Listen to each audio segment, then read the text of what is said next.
Era precisamente por esta facultad de hacerse cargo de las cosas y por su delicadeza por lo que Dolly lo tenía en tanto aprecio. —¿Sabe usted que Kitty va a venir a pasar el verano conmigo? —preguntó Dolly cuando se sentaron en la sala. —¿De veras? —repuso él poniéndose rojo, e inmediatamente desvió la conversación. Sin embargo, interiormente ardía en deseos de oír detalles sobre Kitty y a la vez lo temía, porque en el fondo le horrorizaba perder la tranquilidad conseguida con tanto esfuerzo. —Kitty me escribe que no desea sino soledad y silencio —dijo Dolly. —¿Está mejor de salud? —preguntó Levin con emoción. —Gracias a Dios se halla completamente bien. —Me alegra mucho saberlo —exclamó Levin. —Escuche, Konstantino Dmitrievich —dijo Dolly con su sonrisilla bondadosa y un tanto burlona—, ¿está usted disgustado con Kitty? —¿Yo? —No —repuso Levin—, pero me extraña que usted, que es tan buena, no comprenda. ¿Cómo no siente, por lo menos, compasión de mí, sabiendo que... ¿Sabiendo qué? —Sabiendo que me declaré a Kitty y que ella me rechazó —dijo Levin. —¿Sabe lo que voy a decirle? —repuso Dolly—, que Kitty me da mucha pena, mucha. En cambio usted no siente más que el amor propio ofendido. Ahora lo comprendo todo. Ustedes, los hombres, que son libres y pueden siempre escoger, no pueden comprenderlo. Pero una joven obligada a esperar, con su pudor femenino, con su recato virginal, una joven que solo los trata a ustedes de lejos y ha de fiarse en su palabra, una joven así puede experimentar un sentimiento sin saber explicárselo. —Aprecio en mucho su confianza, pero creo que no acierta usted —repuso Levin con sequedad. Levin se quedó hasta el té, pero toda su alegría se había disipado y sentía cierto malestar. Pocos días después, Levin caminaba hacia el pueblo rápidamente, mirando al suelo, y al oír ruido de cascabeles levantó la cabeza. A unos 40 pasos de distancia avanzaba un coche con 4 caballos enganchados en doble pareja. Levin no reparó más que en este detalle, y sin pensar en quién pudiera ir en el coche, miró distraídamente al interior. En un rincón del asiento dormitaba una viejecita y junto a una ventanilla una joven que al parecer acababa de despertarse. Y en el momento en que esta visión desaparecía, 2 ojos limpios y sinceros se posaron en él, ella lo reconoció y una alegría llena de sorpresa iluminó su rostro. —No —se dijo Levin—, por hermosa que sea esta vida de trabajo y sencillez, no puedo vivirla, porque la amo a ella. Cuando al regreso de las carreras, Ana le confesó sus relaciones con Vronsky, e inmediatamente, cubriéndose el rostro con las manos, rompió a llorar, Alexei Alejandrovich, a pesar del enojo que sentía, notó a la vez que le invadía el desequilibrio moral que siempre despertaban en él las lágrimas. Comprendiéndolo, y comprendiendo también que la exteriorización de sus sentimientos estaría poco en consonancia con la situación que atravesaban, Alexei Alejandrovich procuró reprimir toda manifestación de vida, por lo cual no se movió para nada ni miró a Ana. Aquel era el motivo de que ofreciera aquella extraña expresión como de muerto que tanto sorprendiera a su mujer. Es una mujer sin honor, sin corazón, sin religión y sin moral. Lo he sabido y lo he visto siempre, aunque por compasión hacia ella procuraba engañarme. Se dijo, ella no existe para mí. En su juventud el duelo le preocupaba mucho, precisamente porque físicamente era débil y le constaba. El miedo a su cobardía fue ahora tan fuerte que Alexei Alejandrovich, durante largo tiempo, no pensó más que en el duelo, aunque sabía muy bien que en ningún caso se batiría. Una vez descartado el duelo, Karenin estudió la cuestión del divorcio, salida que eligieran otros maridos que él conocía. Pero el intento del divorcio no hubiera valido más que para provocar un proceso escandaloso que aprovecharían bien sus enemigos a fin de calumniarlo y hacerle descender de su posición en el gran mundo. Además, en el alma de Karenin, pese a la completa indiferencia que hacia su mujer creía experimentar ahora, restaba aún un sentimiento que se expresaba por el deseo de que ella no pudiera unirse libremente con Vronsky, con lo que su delito habría redundado ciertamente en beneficio de ella. Estudiando de nuevo las posibilidades de duelo, divorcio y separación, y rechazándolas todas otra vez, Alexei Alejandrovich concluyó que sólo quedaba una salida: retener a Ana a su lado, ocultar lo sucedido ante la sociedad y procurar por todos los medios poner fin a aquellas relaciones, lo que era el medio más eficaz de castigarla, aunque esto no quería confesárselo, así que escribió una carta y se la envió. Aunque Ana contradecía a Vronsky con terca irritación, cuando él le aseguraba que la situación presente era imposible de sostener, en el fondo de su alma también ella la consideraba como falsa y deshonrosa, y de todo corazón deseaba modificarla. Cuando aquella misma noche se vio con Vronsky, no le contó lo sucedido entre ella y su marido, aunque habría debido decírselo para definir la situación. Era imposible adivinar lo que podría resultar de aquello, ya que Alexei Alejandrovich se había ido sin decirle nada. Ana pasó a su gabinete, se sentó en la mesa y escribió a su marido: «Después de lo sucedido, no puedo continuar en casa. Me marcho llevándome al niño. Ignoro las leyes y no sé si el hijo debe quedarse con el padre o con la madre. Pero lo llevo conmigo porque no puedo vivir sin él. Sea generoso y déjemelo». Y cerrando la carpeta, subió a anunciar a la institutriz y a la servidumbre que salía aquella noche para Moscú, por lo que comenzó a hacer todos los preparativos de viaje, pero de pronto oyó un coche que se acercaba. Ana miró por la ventana y vio junto a la escalera a la ordenanza de Alexei Alejandrovich, que tocaba la campanilla de la puerta. Al rato, el lacayo llevó un abultado sobre con la dirección escrita de mano de Karenin. «El ordenanza espera la contestación», dijo el lacayo. Ana separó la carta y la leyó empezando por el final. «Se darán las órdenes necesarias para su regreso. Le ruego que tenga en cuenta que doy especial importancia al cumplimiento de mi deseo», leyó. Siguió leyéndolo al revés y volvió después a empezar la lectura desde el principio. Al terminar se sintió helada y tuvo la impresión de que una gran desgracia, mucho mayor de lo que esperaba, se abatía sobre ella. Para los demás es un hombre religioso, moral, honrado, inteligente, pero no ven lo que yo he visto. No saben que durante 8 años ese hombre ha ahogado mi vida, cuanto en mí había de vivo, sin pensar jamás que soy una mujer de carne y hueso que necesita amor.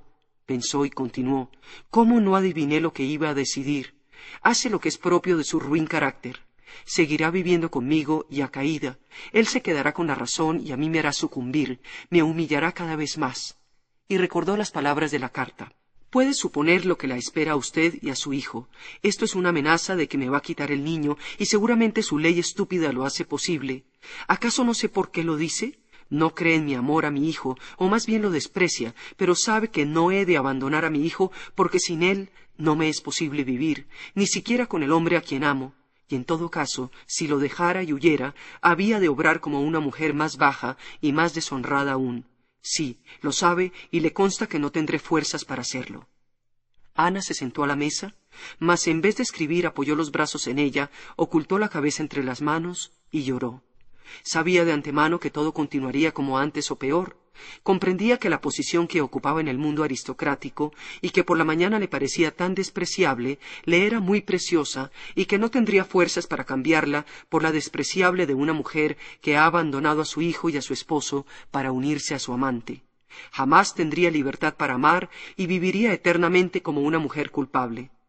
«Debo ver a Alexei», se dijo mentalmente, refiriéndose a Vronsky, al que siempre llamaba así. «Iré a casa de Betsy y quizá lo vea». Escribió entonces una nota para citarlo y luego escribió también a su marido: «He recibido su carta, Alexei Alejandrovich», y llamando al lacayo le dio la carta. La vida de Vronsky era tanto más feliz cuanto que poseía un código particular de reglas que definían lo que debía y no debía hacer. Pero últimamente, a causa de sus relaciones con Ana, Vronsky empezaba a notar que el código de sus reglas de vida no preveía todas las posibilidades y que se le presentaban en el futuro complicaciones y dudas, para vencer las cuales no hallaba el hilo conductor que lo guiara.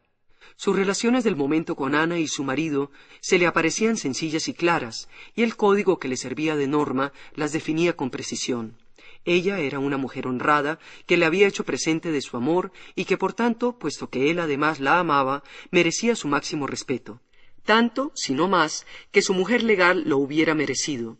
Antes se habría dejado cortar una mano que permitirse ni siquiera a sí mismo, ni aun con una palabra, no sólo ofenderla, sino no guardarle todo el respeto que puede exigir una mujer. Sus relaciones con la sociedad también eran claras. Todos podían sospechar y saber aquello, pero nadie debía atreverse a decirlo. Sus relaciones con el marido eran más claras aún.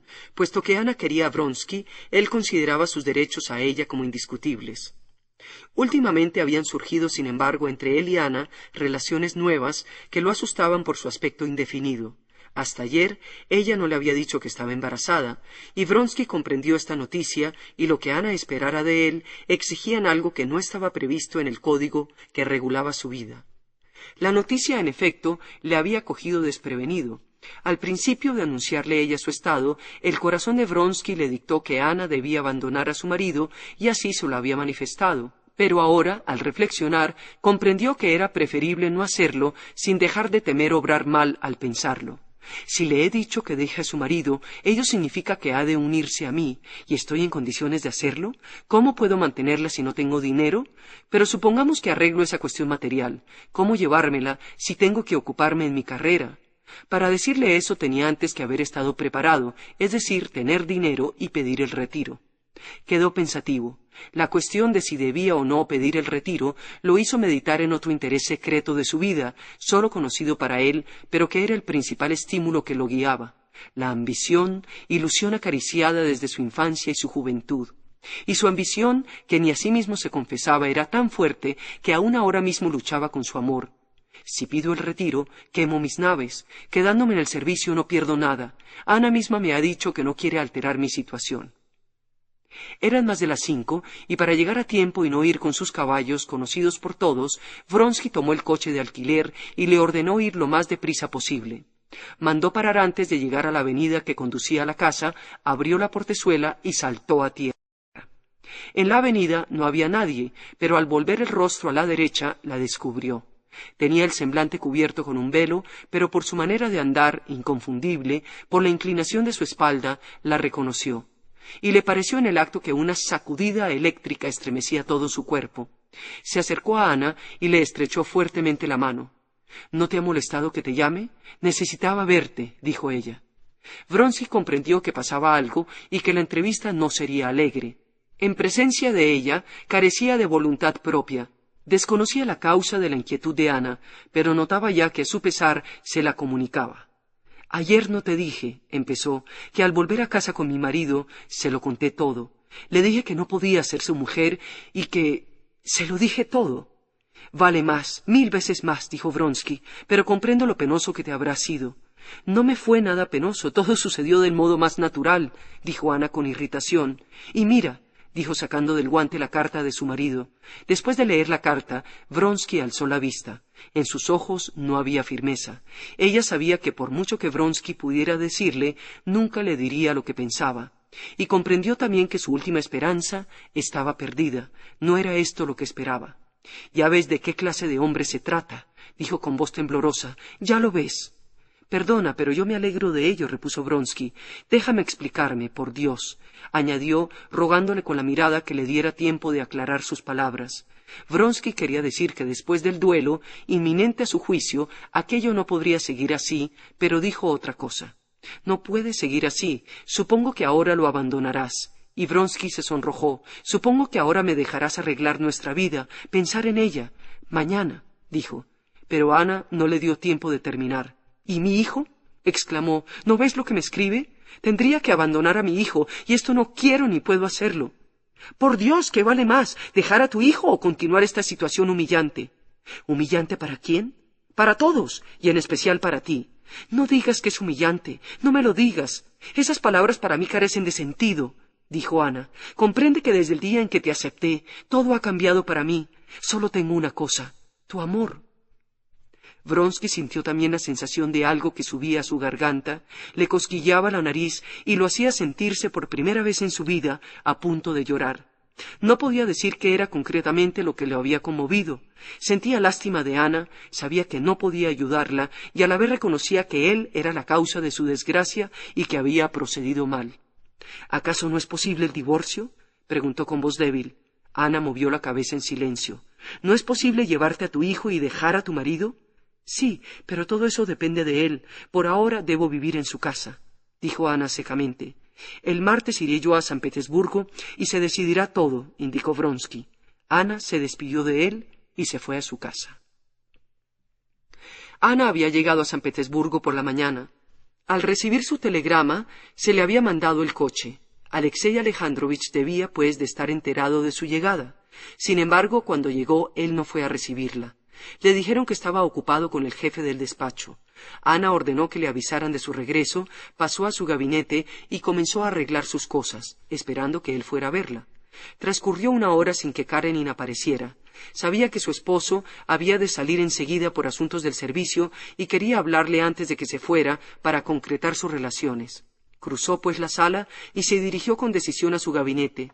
Cuando entró, Alexei Alejandrovich, de medio uniforme y al parecer ya pronto a salir, estaba sentado a una mesita sobre la que tenía apoyados los codos y miraba ante sí con tristeza.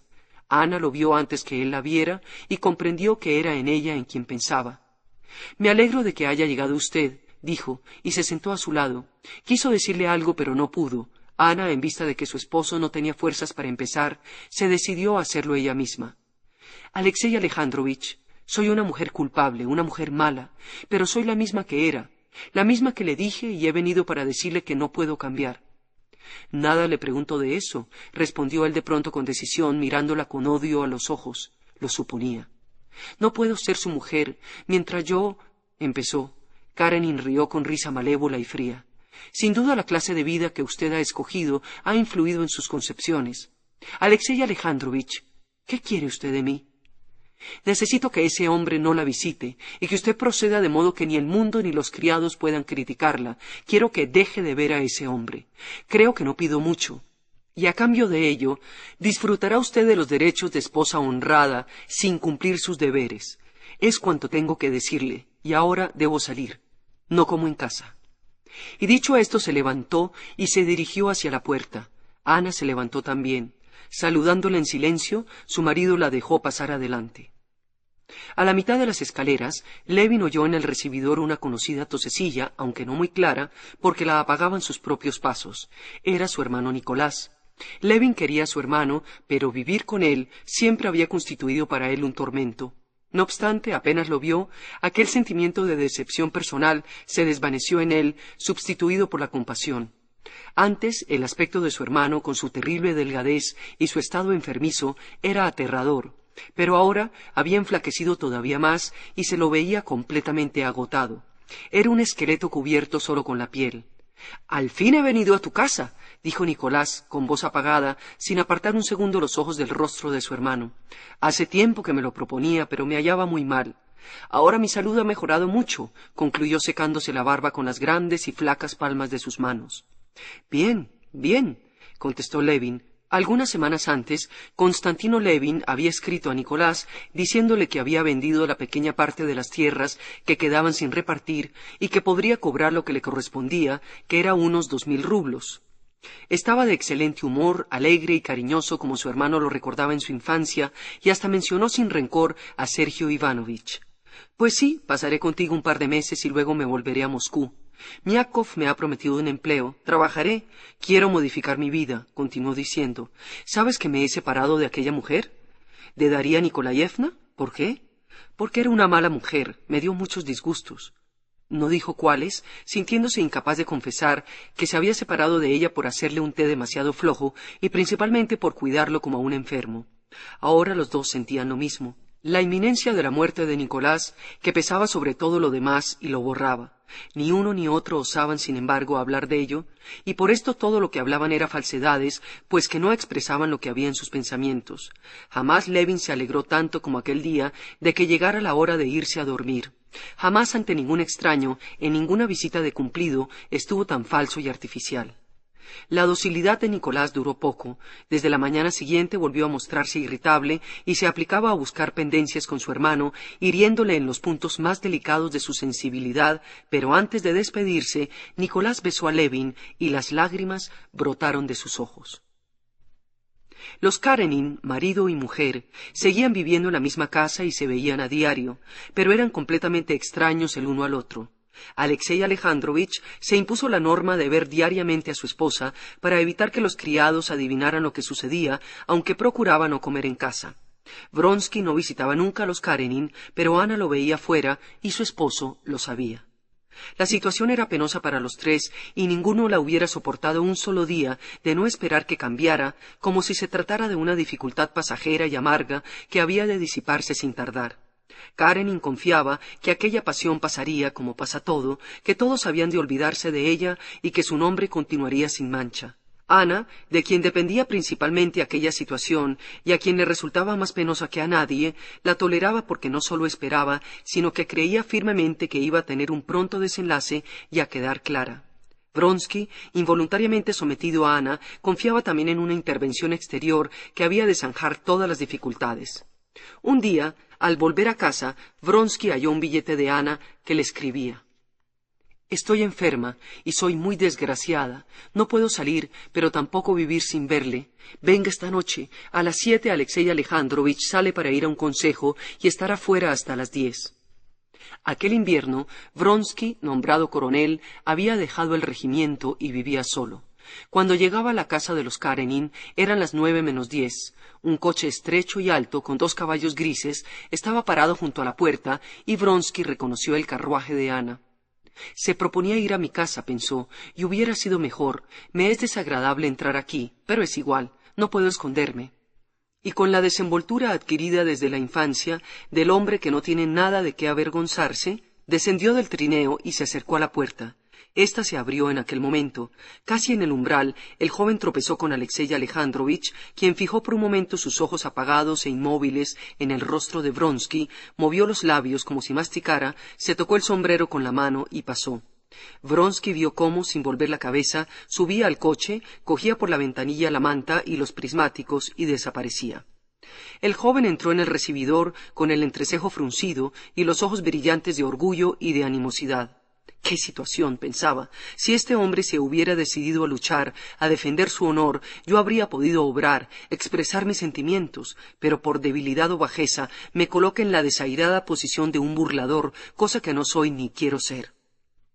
Desde su última entrevista con Ana, los sentimientos de Vronsky habían experimentado un cambio. Imitando involuntariamente la debilidad de Ana, que se había entregado toda a él, y de él esperaba la decisión de su suerte, resignada a todo de antemano, hacía tiempo que había dejado de pensar que aquellas relaciones pudieran terminar como había creído en aquel momento. Sus planes ambiciosos quedaron de nuevo relegados, y reconociendo que había salido de aquel círculo de actividad en el que todo estaba definido, se entregaba cada vez más a sus sentimientos, y sus sentimientos lo ligaban más y más a Ana. Ya desde el recibidor, Vronsky sintió los pasos de ella alejándose, y comprendió que lo esperaba, que había estado escuchando y que ahora volvía al salón. «No», exclamó Ana al verlo, y apenas lo hubo dicho, las lágrimas afluyeron a sus ojos. «No, si esto continúa, lo que ha de pasar pasará muchísimo antes de lo debido». «¿A qué te refieres, querida?» «¿A qué? Llevo esperando y sufriendo 1 o 2 horas. No, no continuaré así. Pero no quiero enfadarme contigo. Seguramente no habrás podido venir antes. Me callaré». «¿Lo has encontrado?», preguntó ella cuando se sentaron junto a la mesa en la que ardía una lámpara. «Es el castigo por tu tardanza». Vronsky muchas veces se había repetido que la felicidad no existía para él sino en el amor de Ana, y ahora que se sentía amado apasionadamente, como puede serlo un hombre por quien lo ha sacrificado todo una mujer, ahora Vronsky se sentía más lejos de la felicidad que el día en que había salido de Moscú en pos de ella. Sentía que la felicidad mejor había ya pasado. Ana no se parecía en nada a la Ana de los primeros tiempos. Moral y físicamente había empeorado, pero ahora no podía separarse de ella. «Dime lo que has hecho estos días. ¿Qué tienes? ¿Qué hay de tu enfermedad? ¿Qué te ha dicho el médico? Adivino que no se trata de enfermedad, sino de tu estado. ¿Cuándo será?» «Pronto, pronto. Como tú has dicho, nuestra situación es penosa y hay que aclararla. Si supieras qué insoportable me es y cuánto daría por el derecho de amarte libre y abiertamente. Ya no me torturaría, ni te torturaría con mis celos. Respecto a lo que dices, será pronto, pero no como esperamos». Al pensar en ello, Ana se consideró tan desdichada que las lágrimas brotaron de sus ojos. «No quería decírtelo, pero me obligas a ello. Pronto, pronto llegará el desenlace y todos nos separaremos y dejaremos de sufrir. No sobreviviré, lo sé, estoy segura. Voy a morir y me alegro de dejaros libres a los dos». Vronsky se inclinó sobre su mano y la besó, tratando en vano de dominar su emoción, la cual, lo sentía bien, no tenía ningún fundamento. «¡Qué tontería! ¿Qué bobadas dices?» «Es verdad, lo he soñado, pero no hablemos más de esto. Llama y mandaré servir el té». Después de su encuentro con Vronsky en la puerta de su casa, Karenin fue a la ópera italiana como se proponía. Estuvo allí durante 2 actos completos y vio a quien deseaba. La irritación contra su mujer, que no quería guardar las apariencias y dejaba incumplida la única condición que él impusiera, recibir en casa a su amante, le quitaba el sosiego. Puesto que Ana no cumplía con lo exigido, tenía que castigarla y poner en práctica su amenaza, pedir el divorcio y quitarle a su hijo. Alexei Alejandrovich sabía las muchas dificultades que iba a encontrar, pero se había jurado que lo haría y estaba resuelto a cumplirlo. Se dirigió rápidamente a la habitación de Ana, apenas supo que ésta se había levantado. Ana creía conocer bien a su marido, pero al verlo entrar en su habitación quedó sorprendida de su aspecto. En sus movimientos y en el sonido de su voz había una decisión y energía tales como su mujer no viera en él jamás. —¿Qué quiere usted? —preguntó Ana. —Las cartas de su amante —repuso él. —No hay ninguna carta aquí —contestó Ana cerrando el cajón. Por aquel ademán, Karenin comprendió que no se equivocaba y, rechazando bruscamente la mano de ella, cogió con rapidez la cartera en que sabía que su mujer guardaba sus papeles más importantes. Ana trató de arrancarle la cartera, pero él la rechazó. —Ya le he dicho que no permitiría que recibiera aquí a su amante. Necesitaba verlo para... No necesito entrar en pormenores, ni siquiera saber para qué una mujer casada necesita ver a su amante. ¿No conocía aún en usted esa nueva capacidad para atormentar? —repuso Ana. —¿Llama usted a atormentar a que el marido dé libertad a su mujer, concediéndole un nombre y un techo honrados, solo a condición de guardar las apariencias? ¿Es crueldad eso? Si lo quiere saber, le diré que es peor. Es una villanía —exclamó Ana con cólera. —¿Una villanía? Si quiere emplear esa palabra, le diré que la villanía es abandonar al marido y al hijo por el amante y seguir comiendo el pan del marido. Ana bajó la cabeza. —Sepa usted que, puesto que no ha cumplido mi voluntad de que salvara las apariencias —continuó Karenin—, tomaré mis medidas a fin de que concluya esta situación. —Pronto, pronto concluirá —murmuró ella, y las lágrimas brotaron de sus ojos. He venido para decirle que mañana marcho a Moscú y no volveré más a esta casa. Le haré comunicar mi decisión por el abogado a quien he encargado de tramitar el divorcio. Mi hijo irá a vivir con mi hermana —concluyó Alexei Alejandrovich, recordando apenas lo que quería decir de su hijo. —Se lleva usted a Sergio solo para hacerme sufrir. Usted no lo quiere. Déjeme a Sergio. Sí, la repugnancia que siento por usted me ha hecho perder hasta el cariño que tenía a mi hijo, pero a pesar de todo, lo llevaré conmigo. Adiós. Karenin, de paso para las provincias lejanas, se detuvo 3 días en Moscú. Al día siguiente de su llegada fue a visitar al general gobernador. Pasaba por la encrucijada del callejón de Gasetny cuando oyó que lo llamaban por su nombre en voz tan alta y alegre que no pudo dejar de volver la cabeza. Era Esteban Arkadievich, joven y radiante, gritando con insistencia para que su cuñado mandara parar el coche.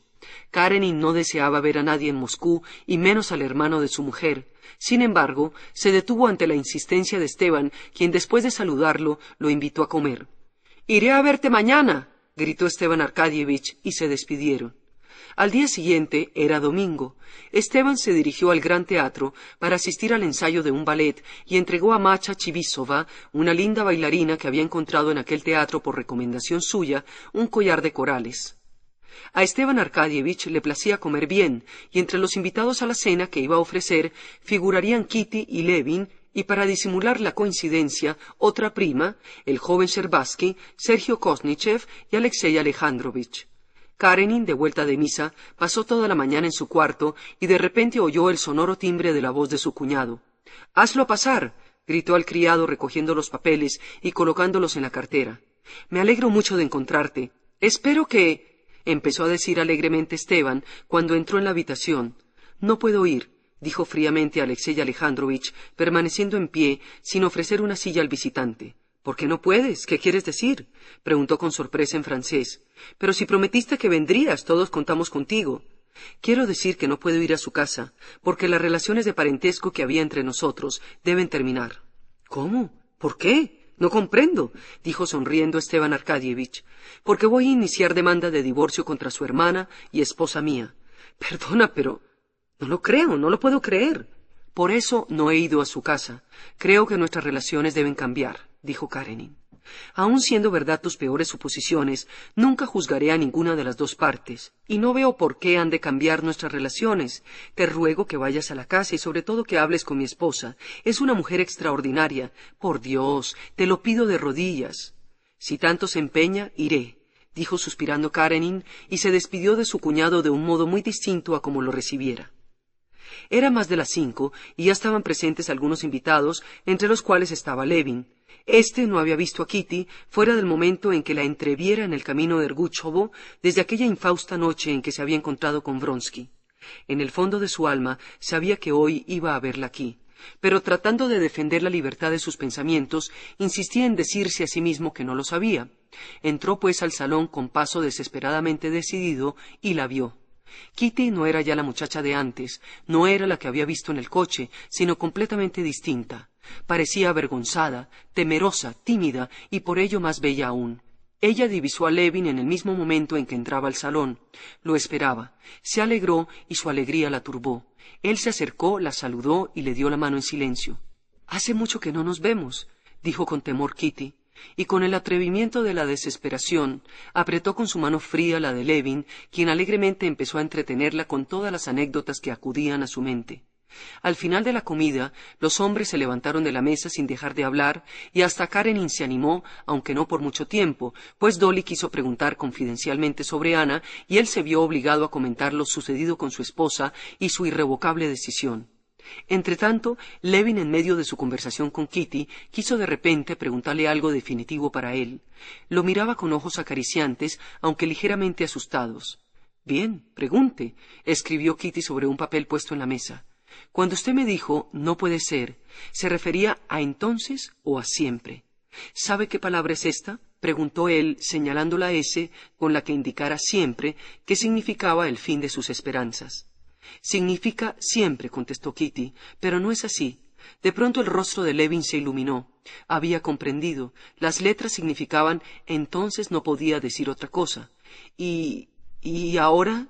«Lea, le diré lo que quisiera con toda mi alma». Y escribió que usted olvidara lo que pasó. «No tengo nada que olvidar ni perdonar, y no he dejado nunca de amarla». Kitty lo miró con extática sonrisa.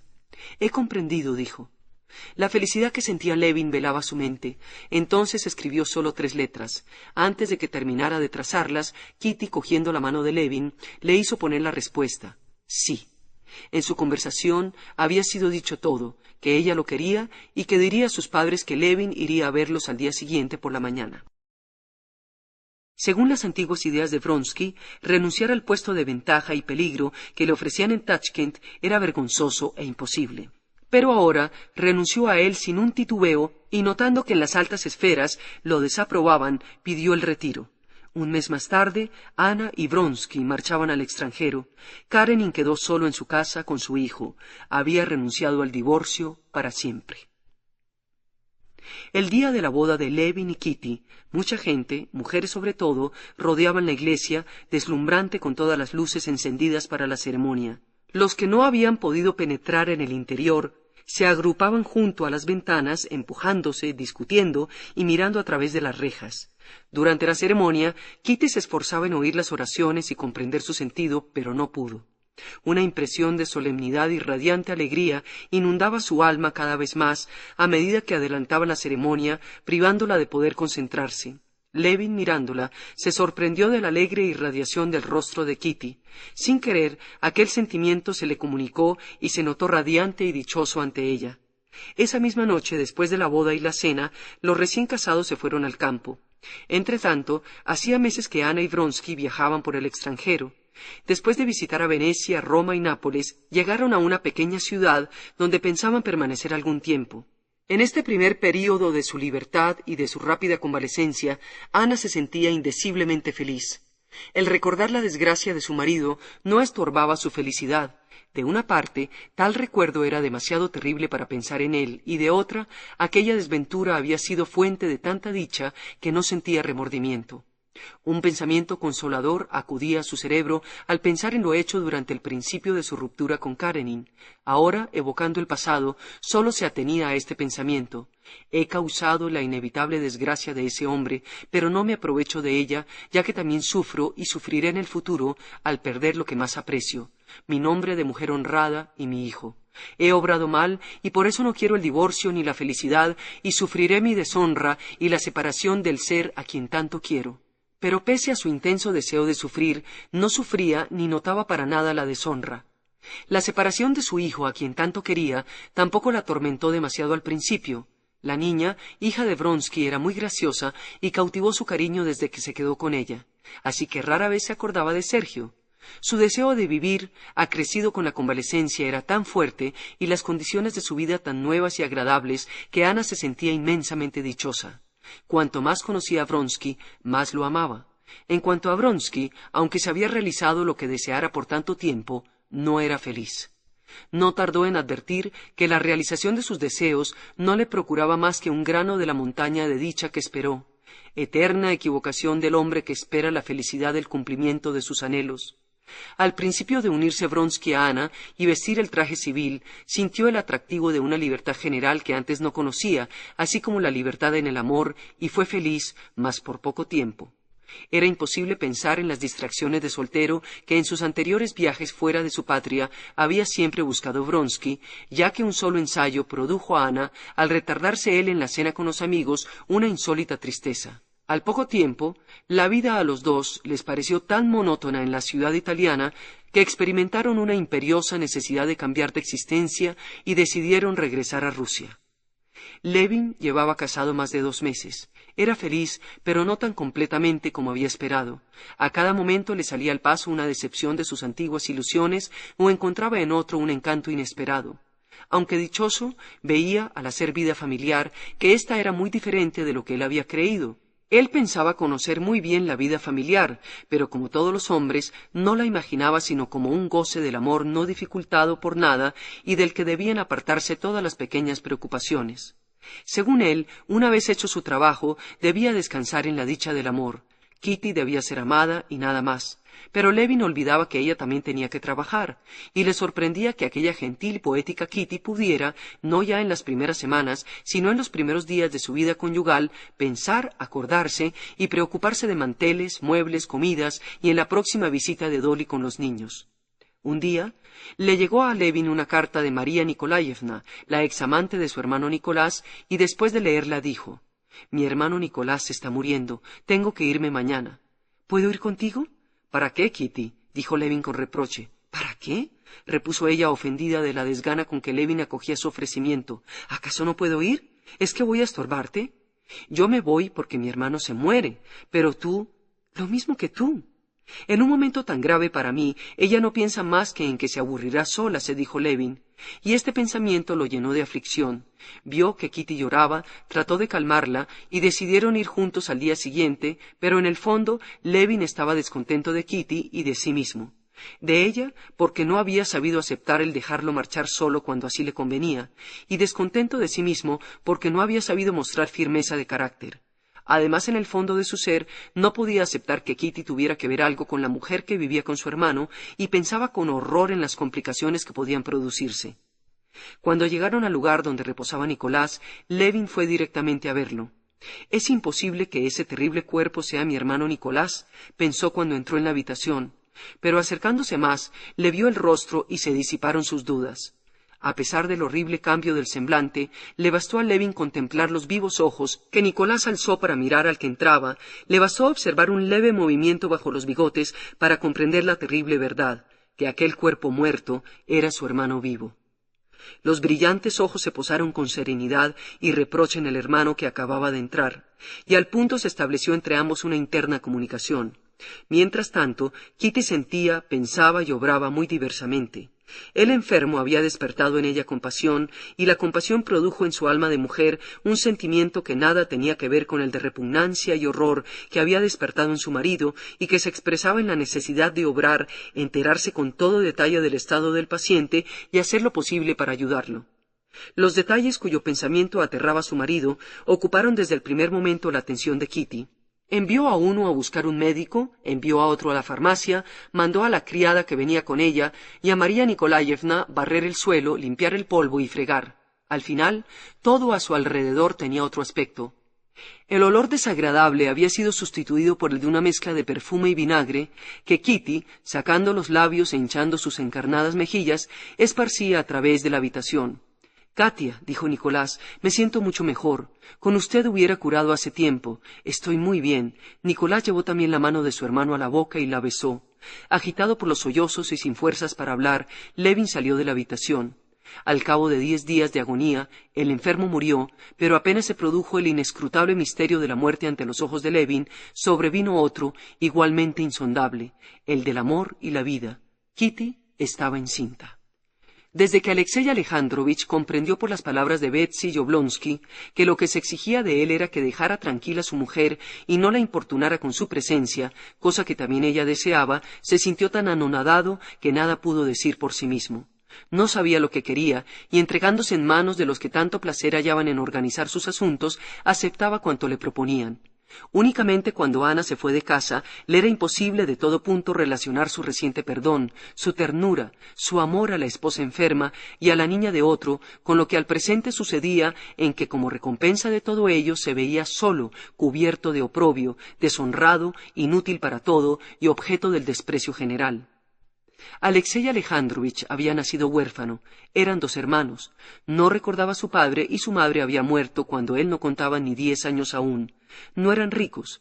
El tío Karenin, alto funcionario y favorito del zar en otros tiempos, había cuidado de su educación. Terminados los cursos en el instituto y la universidad con diplomas, Alexei Alejandrovich, ayudado por el tío, emprendió una brillante carrera y a partir de entonces se consagró por entero a la ambición del cargo oficial. Siendo Karenin gobernador, la tía de Ana, señora rica de su provincia, se ingenió para poner en relación con su sobrina a aquel hombre que, aunque ya no joven, lo era todavía para gobernador, y le puso en situación que no le quedó alternativa que declararse o dejar la ciudad. La tía de Ana le hizo saber, mediante un conocido, que había comprometido ya la reputación de la joven y que su deber de caballero lo obligaba a pedir su mano. Alexei Alejandrovich lo hizo así, pidió la mano de Ana y le consagró de novia y de esposa todo el afecto de que era capaz. Aquel sentimiento de cariño hacia Ana excluyó de su corazón sus últimas necesidades de mantener relaciones cordiales con los hombres y ahora no tenía íntimo alguno entre sus conocidos. Sin embargo, la condesa Lidia Ivanovna no se olvidaba de él y en aquel momento de terrible desesperación y soledad acudió a casa de Alexei Alejandrovich, entrando a su despacho sin hacerse anunciar, para ofrecerle su ayuda en todo lo referente a la organización de la casa.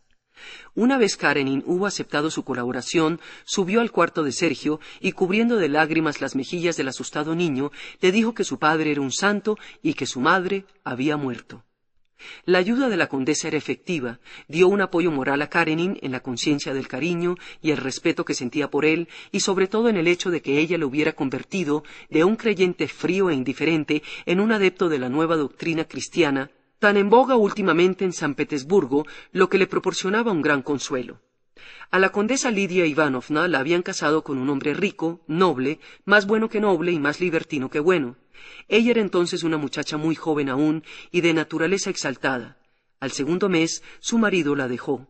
Desde entonces, aunque no divorciados, vivían aparte, y cuando el marido hallaba a su mujer, la trataba con una emponzoñada ironía, cuya causa era difícil comprender. Hacía tiempo que la condesa había dejado de amar a su marido, pero siempre había estado enamorada de alguien. A raíz de la desgracia de Karenin, comenzó a ocuparse en el bienestar de éste, y comprendió que ninguno de aquellos amores era verdadero y que sólo de Alexei Alejandrovich estaba en realidad enamorada. Estos últimos días se había enterado de que Ana y Vronsky estaban en San Petersburgo y la condesa vivía sus días de más intensa emoción. Tenía que salvar a Karenin, impidiéndole ver a Ana, aunque pronto recibió una carta de ésta solicitándole su ayuda para encontrarse con el niño. La condesa enseguida se fue al escritorio y redactó un billete para Karenin, diciéndole que esperaba hallarle a la 1 en la recepción de palacio. Tras unas palabras preparatorias, respirando con dificultad y ruborizándose, Lidia Ivanovna entregó a su amigo la carta que recibiera. Él la leyó y luego guardó un prolongado silencio. «Creo que no tengo derecho a negarle esto», dijo con timidez alzando la vista. «¿Pero tenemos derecho a influir en el alma de ese ángel? Él imagina que su madre está muerta, reza por ella y pide a Dios que le perdone sus pecados, y vale más que sea así. ¿Qué va a pensar el niño ahora? Si quiere usted oír mi consejo, le diré que no le recomiende que haga tal cosa. ¿Acaso no veo cómo sufre usted, cómo sangran de nuevo sus heridas? Si me lo permite, le escribiré».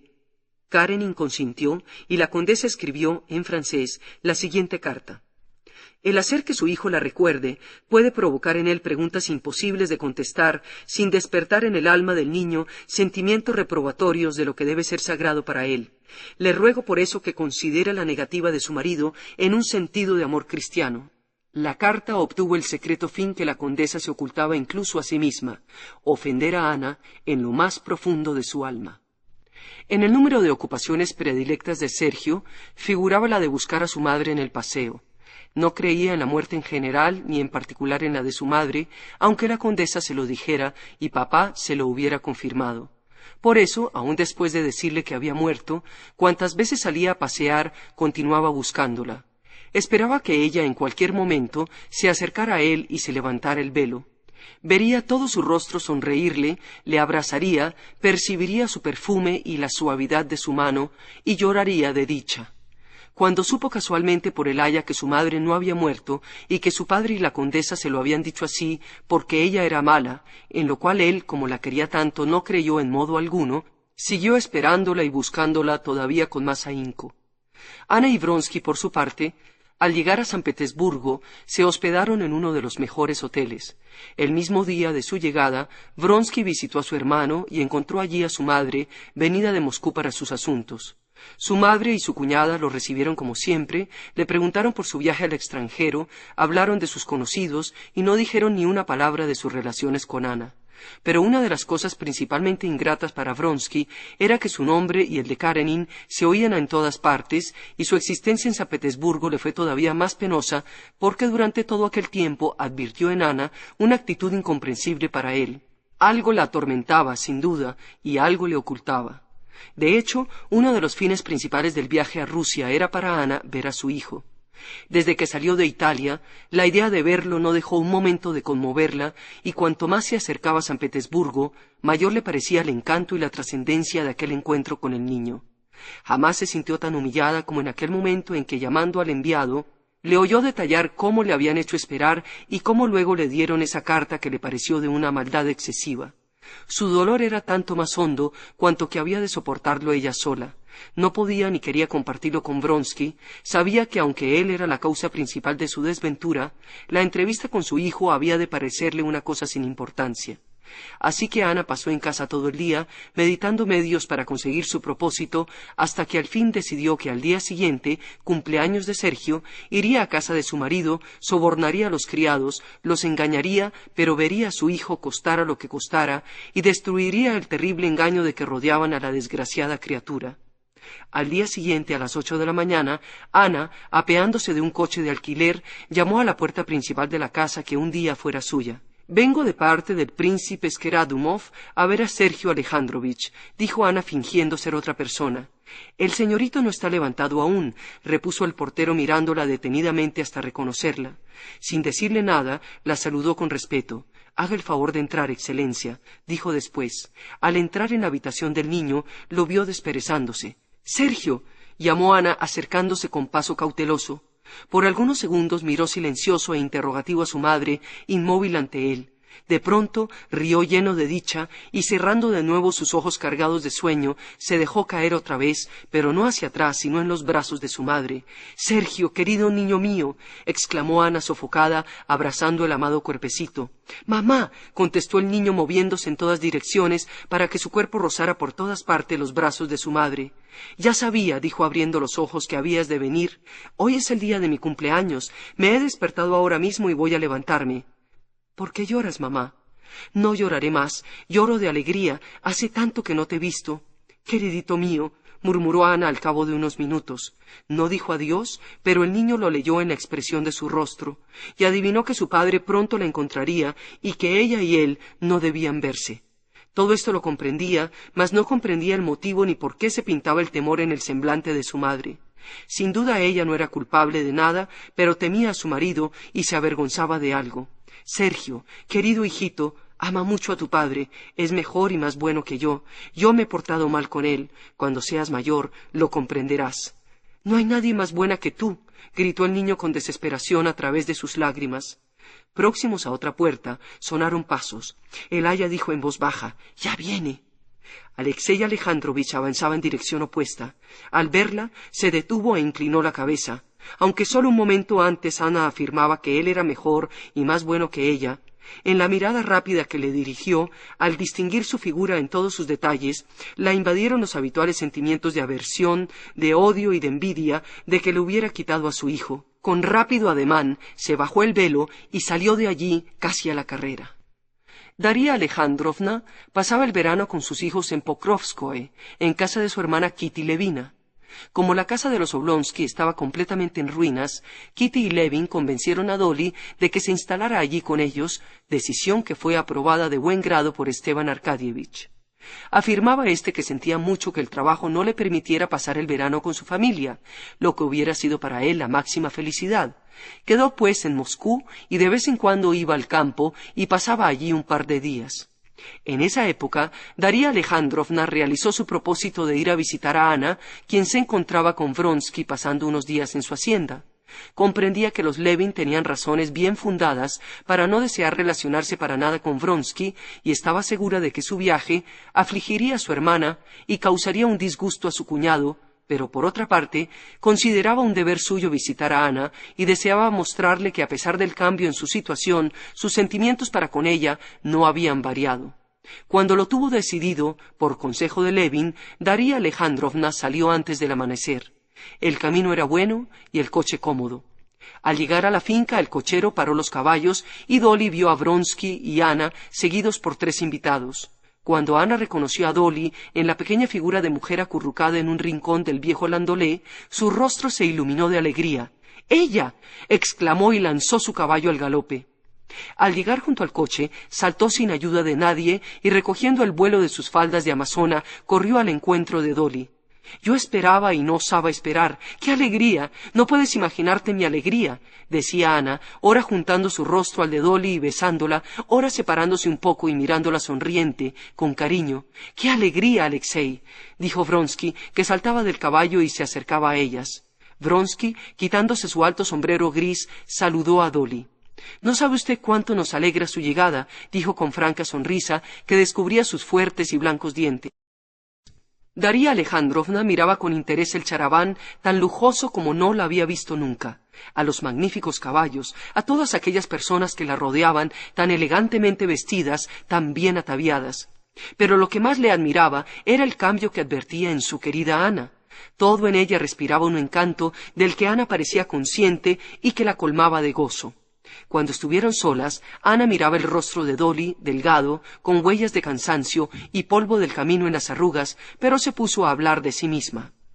«Me miras», dijo, «y piensas si puedo ser feliz en mi situación. Pues bien, da vergüenza confesarlo, pero sí, soy feliz, imperdonablemente feliz.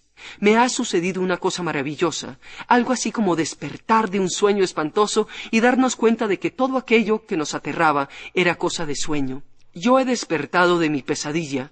Pasé por momentos dolorosos, aterradores, pero ahora, sobre todo desde que estamos aquí, soy tan feliz». «Estoy muy contenta», contestó Dolly sonriendo, aunque con poco entusiasmo. «Estoy muy contenta, sí, por ti». «Bueno, de esto ya hablaremos luego», eludió. «¿Y qué son estas construcciones?», preguntó enseguida para cambiar de conversación. «Parece una pequeña ciudad». «Son las casas de los empleados», explicó Ana, «la fábrica, las cuadras. Aquí empieza el paseo. Todo estaba abandonado y Alexei lo arregló. Tiene mucho cariño a esta hacienda y lo que no esperaba de él en modo alguno, se interesa en gran manera por los trabajos. Desde luego, es una inteligencia privilegiada y una gran voluntad. Todo lo que emprende lo hace admirablemente». En ese instante, Vronsky se acercó a ellas y le propuso a Dolly enseñarle personalmente cada una de sus construcciones. Por el rostro de Vronsky y su tono, Dolly adivinó que quería algo de ella. No se equivocó. Apenas entraron en el jardín, después de haber atravesado la verja, Vronsky miró hacia donde se habían ido Ana y los otros invitados, y seguro de que aquellos no podían oírles ni verles, le dijo sonriendo y con mirar animado: «Habrá usted adivinado, ya que quería hablarle reservadamente. No creo equivocarme pensando que es usted una verdadera amiga de Ana. Usted tiene mucha influencia con ella. Ella la quiere entrañablemente», siguió él. «Deseo que me ayude». Dolly lo miró interrogativamente y con timidez el rostro enérgico de Vronsky y dijo: «Nadie siente mejor que yo ni más profundamente lo terrible de la situación de Ana. Lo comprenderá usted si me hace el honor de considerarme hombre de corazón.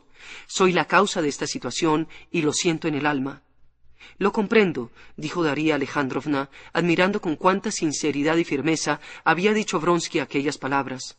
«El mundo es un infierno», dijo Vronsky frunciendo las cejas, sombrío. Imposible imaginarse los sufrimientos morales que ha tenido ella que pasar en San Petersburgo en 2 semanas. Le pido que me crea. Sí, pero desde que están ustedes aquí, y mientras ni usted ni Ana sientan la necesidad de la vida mundana. ¿Vida mundana?, dijo Vronsky con desdén. ¿Qué necesidad puedo tener yo de esa vida? Entretanto, ustedes son felices y están tranquilos, y es muy posible que sea siempre así. En cuanto a Ana, es feliz, completamente feliz. Ha encontrado ya tiempo para decírmelo. ¿Hemos hecho bien o mal? Esta es otra cuestión. La suerte está echada, sentenció, hablando parte en ruso y parte en francés. Estamos unidos para toda la vida. Sí, estamos unidos inseparablemente por los lazos más sagrados para nosotros, los del amor. Tenemos una niña, podemos tener otros hijos, a los cuales la ley y las condiciones en nuestra situación reservan severidades que Ana, ahora, respirando de todos los sufrimientos, de todas las penas pasadas, no ve, no quiere ver. Y se comprende. Pero yo no puedo cerrarme los ojos. Mi hija no es mi hija, según la ley. Es una Karenina, y yo no puedo soportar este engaño, terminó Vronsky con gesto enérgico y sombrío. Dirigió una mirada interrogativa a Dolly, que lo miró a su vez, pero permaneció callada. Mañana puede nacernos un hijo. Por la naturaleza será hijo mío. Por la ley será Karenin, y no podrá ser el heredero de mi fortuna, ni de mi nombre siquiera. Y con cuantos hijos pudiéramos tener resultaría lo mismo, que entre ellos y yo no habría lazo legal alguno. Ellos serían Karenin. Imagine cuán terrible es esta situación. He probado a exponerle todo esto a Ana, pero oír hablar de esto la irrita. Ella no comprende y yo no puedo explicárselo todo. Ahora no ve más que es feliz. Soy feliz con tu amor. Lo demás no me importa. Así piensa, sin duda. Yo también sería feliz así, pero yo debo tener mis ocupaciones. Vronsky cayó de nuevo visiblemente conmovido. Sí, claro que lo comprendo. Pero ¿qué puede hacer Ana?, dijo Daría Alejandrovna. Bien, esto precisamente me lleva al fin que persigue esta conversación, contestó Vronsky, calmándose con un esfuerzo. Esto depende de Ana. El marido de ella estaba conforme con el divorcio, tanto que el de usted casi nos arregló el asunto. Ahora estoy seguro de que no se negaría tampoco a hacerlo. Solo falta que le escriba a Ana. En aquel tiempo, él dijo clara y terminantemente que si ella le decía que quería el divorcio, él no se opondría. Se comprende, dijo Vronsky, sombrío. Así, princesa, me agarro a usted como a una áncora de salvación. Ayúdeme a convencer a Ana para que escriba esa carta a su marido, pidiéndole que acceda al divorcio. Sí, lo haré de buen grado, balbuceó Dolly pensativa, recordando su último encuentro con Alexei Alejandrovich. Sí, es claro, añadió con decisión recordando a Ana. Vronsky, hondamente conmovido, con mirada significativa y un fuerte apretón de manos, le expresó su agradecimiento. Se levantaron y se dirigieron a la casa. Cuando Dolly llegó a la casa, Ana, que estaba ya allí, la miró con atención a los ojos, queriendo averiguar la conversación que había tenido con Vronsky, pero no le preguntó nada. Parece que ya es hora de comer, dijo, y nosotras no hemos hablado de nuestras cosas. Confío en que a la noche podremos hacerlo. Al final del agitado día, Dolly iba ya a meterse en la cama cuando entró Ana en vestido de noche y comentó: «Ya sé que has hablado con Vronsky, pero yo quisiera preguntarte qué te parece mi vida. Ya la puedes ver, pero imagínate que vivo sola, sin él, lo cual sucederá. Veo por todos los indicios que se va a repetir a menudo, que la mitad del tiempo se lo va a pasar fuera de casa», dijo Ana sentándose más cerca de su cuñada. «Naturalmente yo no tendré la fuerza, y no lo retengo. En fin, ¿de qué te habló pues Alexei?» «Me habló de lo mismo que yo quería hablarte, y por esto me es fácil ser su abogado, de si hay alguna posibilidad, si es posible, hay que casarse». «¿Es decir, el divorcio?», dijo Ana. «¿Sabes que la única mujer que vino a verme en San Petersburgo fue Betsy Tverskaya? Estaba en relaciones con Tushkevich, más que nada por placer de engañar a su marido, y ella me dijo que no volvería a verme más hasta que mi situación estuviera regularizada. Ella me dijo eso. No pienses que te comparo. Te conozco, querida Dolly, pero involuntariamente he recordado». «Entonces, ¿qué te ha dicho Alexei?», insistió. «Ha dicho que sufre por ti y por él. Puede ser que digas que esto es egoísmo, pero es un egoísmo tan legítimo, tan noble. Antes que nada, quiere legalizar a su hija y ser tu marido, tener sus derechos sobre ti, y lo que quiere sobre todo es que tú dejes de sufrir. Esto es imposible. ¿Y qué más? Pues lo más legítimo, quiere que vuestros hijos lleven su nombre». «¿Qué hijos?», dijo Ana sin mirar a Dolly y frunciendo los ojos. «Annie y los que vengan. Por lo que se refiere a lo último, puede estar tranquilo, no tendré más hijos. El doctor me dijo después de mi enfermedad...» «No puede ser. —exclamó Dolly con los ojos desmesuradamente abiertos. No lo sé, esto no está bien —solo pudo decir Dolly, con expresión de repugnancia en su rostro. Sí, pero no olvides lo principal, que ahora no me encuentro en la misma situación que tú. Para ti la cuestión es si quieres todavía tener hijos, para mí es si me está permitido tenerlos.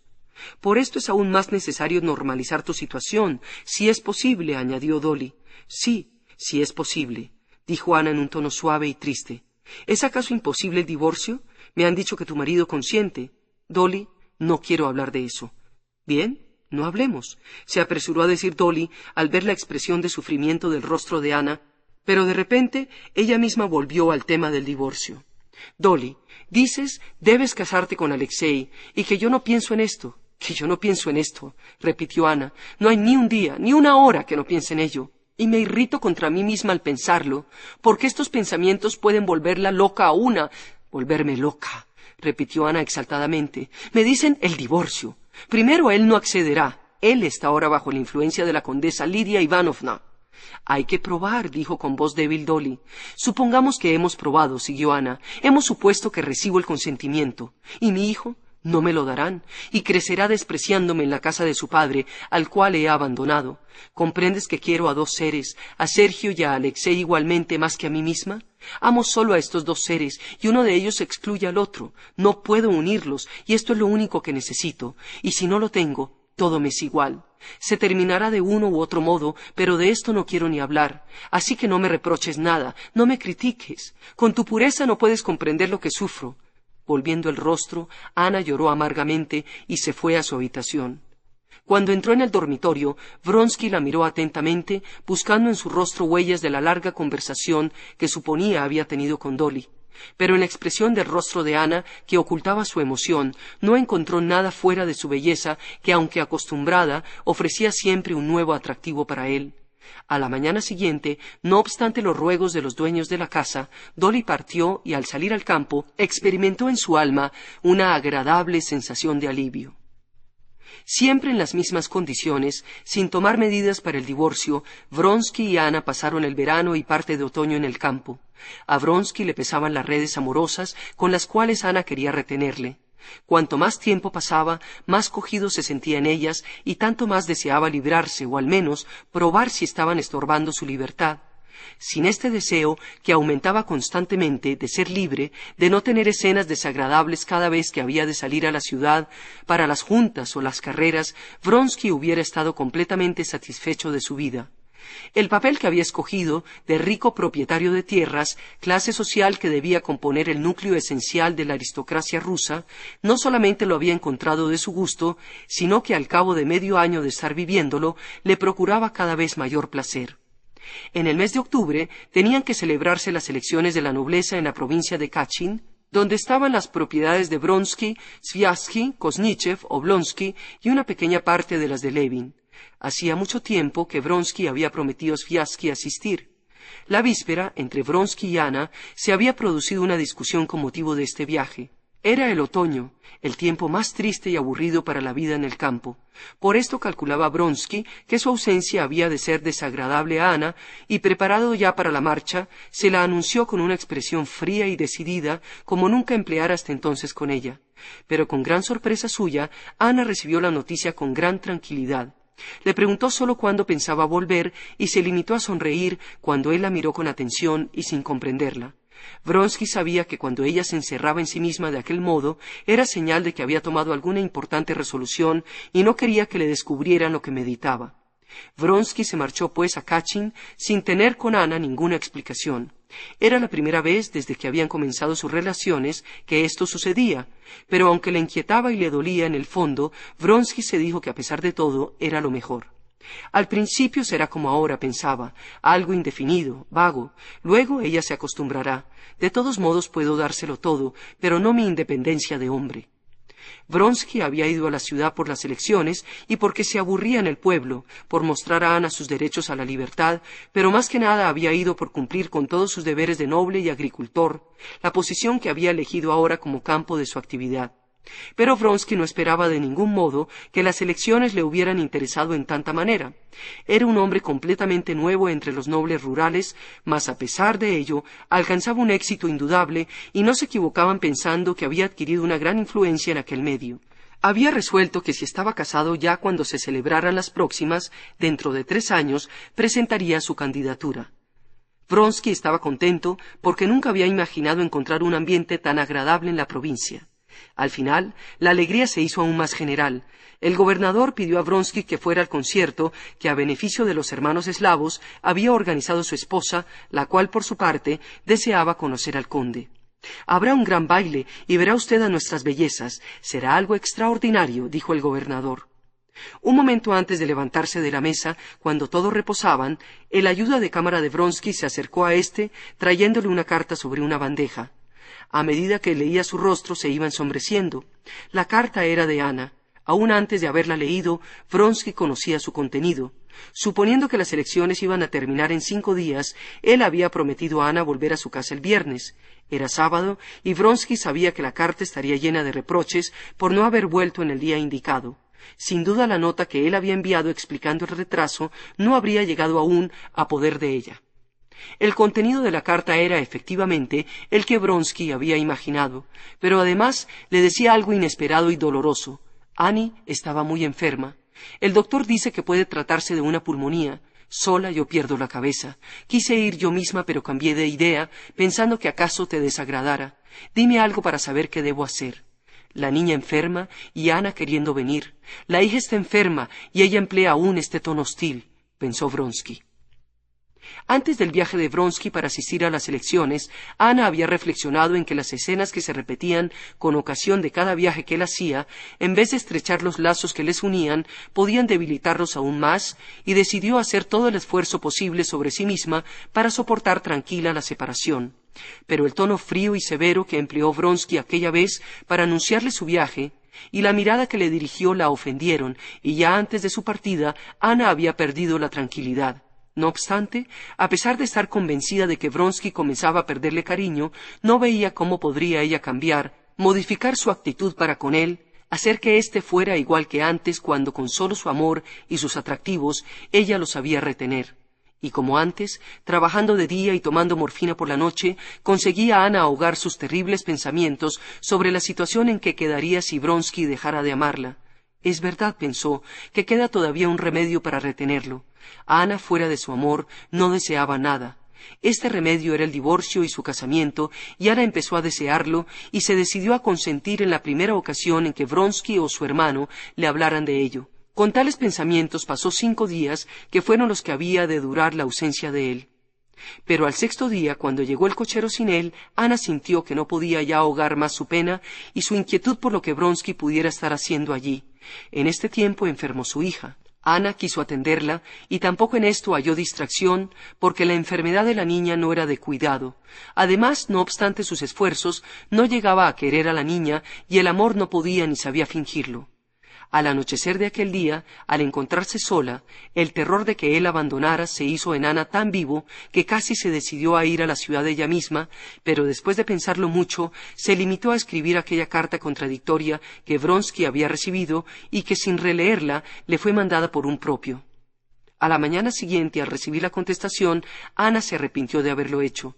Pensaba ahora con terror en la posibilidad de que Vronsky volviera a dirigirle la mirada severa del día de la partida, sobre todo al enterarse de que el estado de la niña no inspiraba ningún cuidado. Sin embargo, a pesar de todo, estaba contenta por haberle escrito.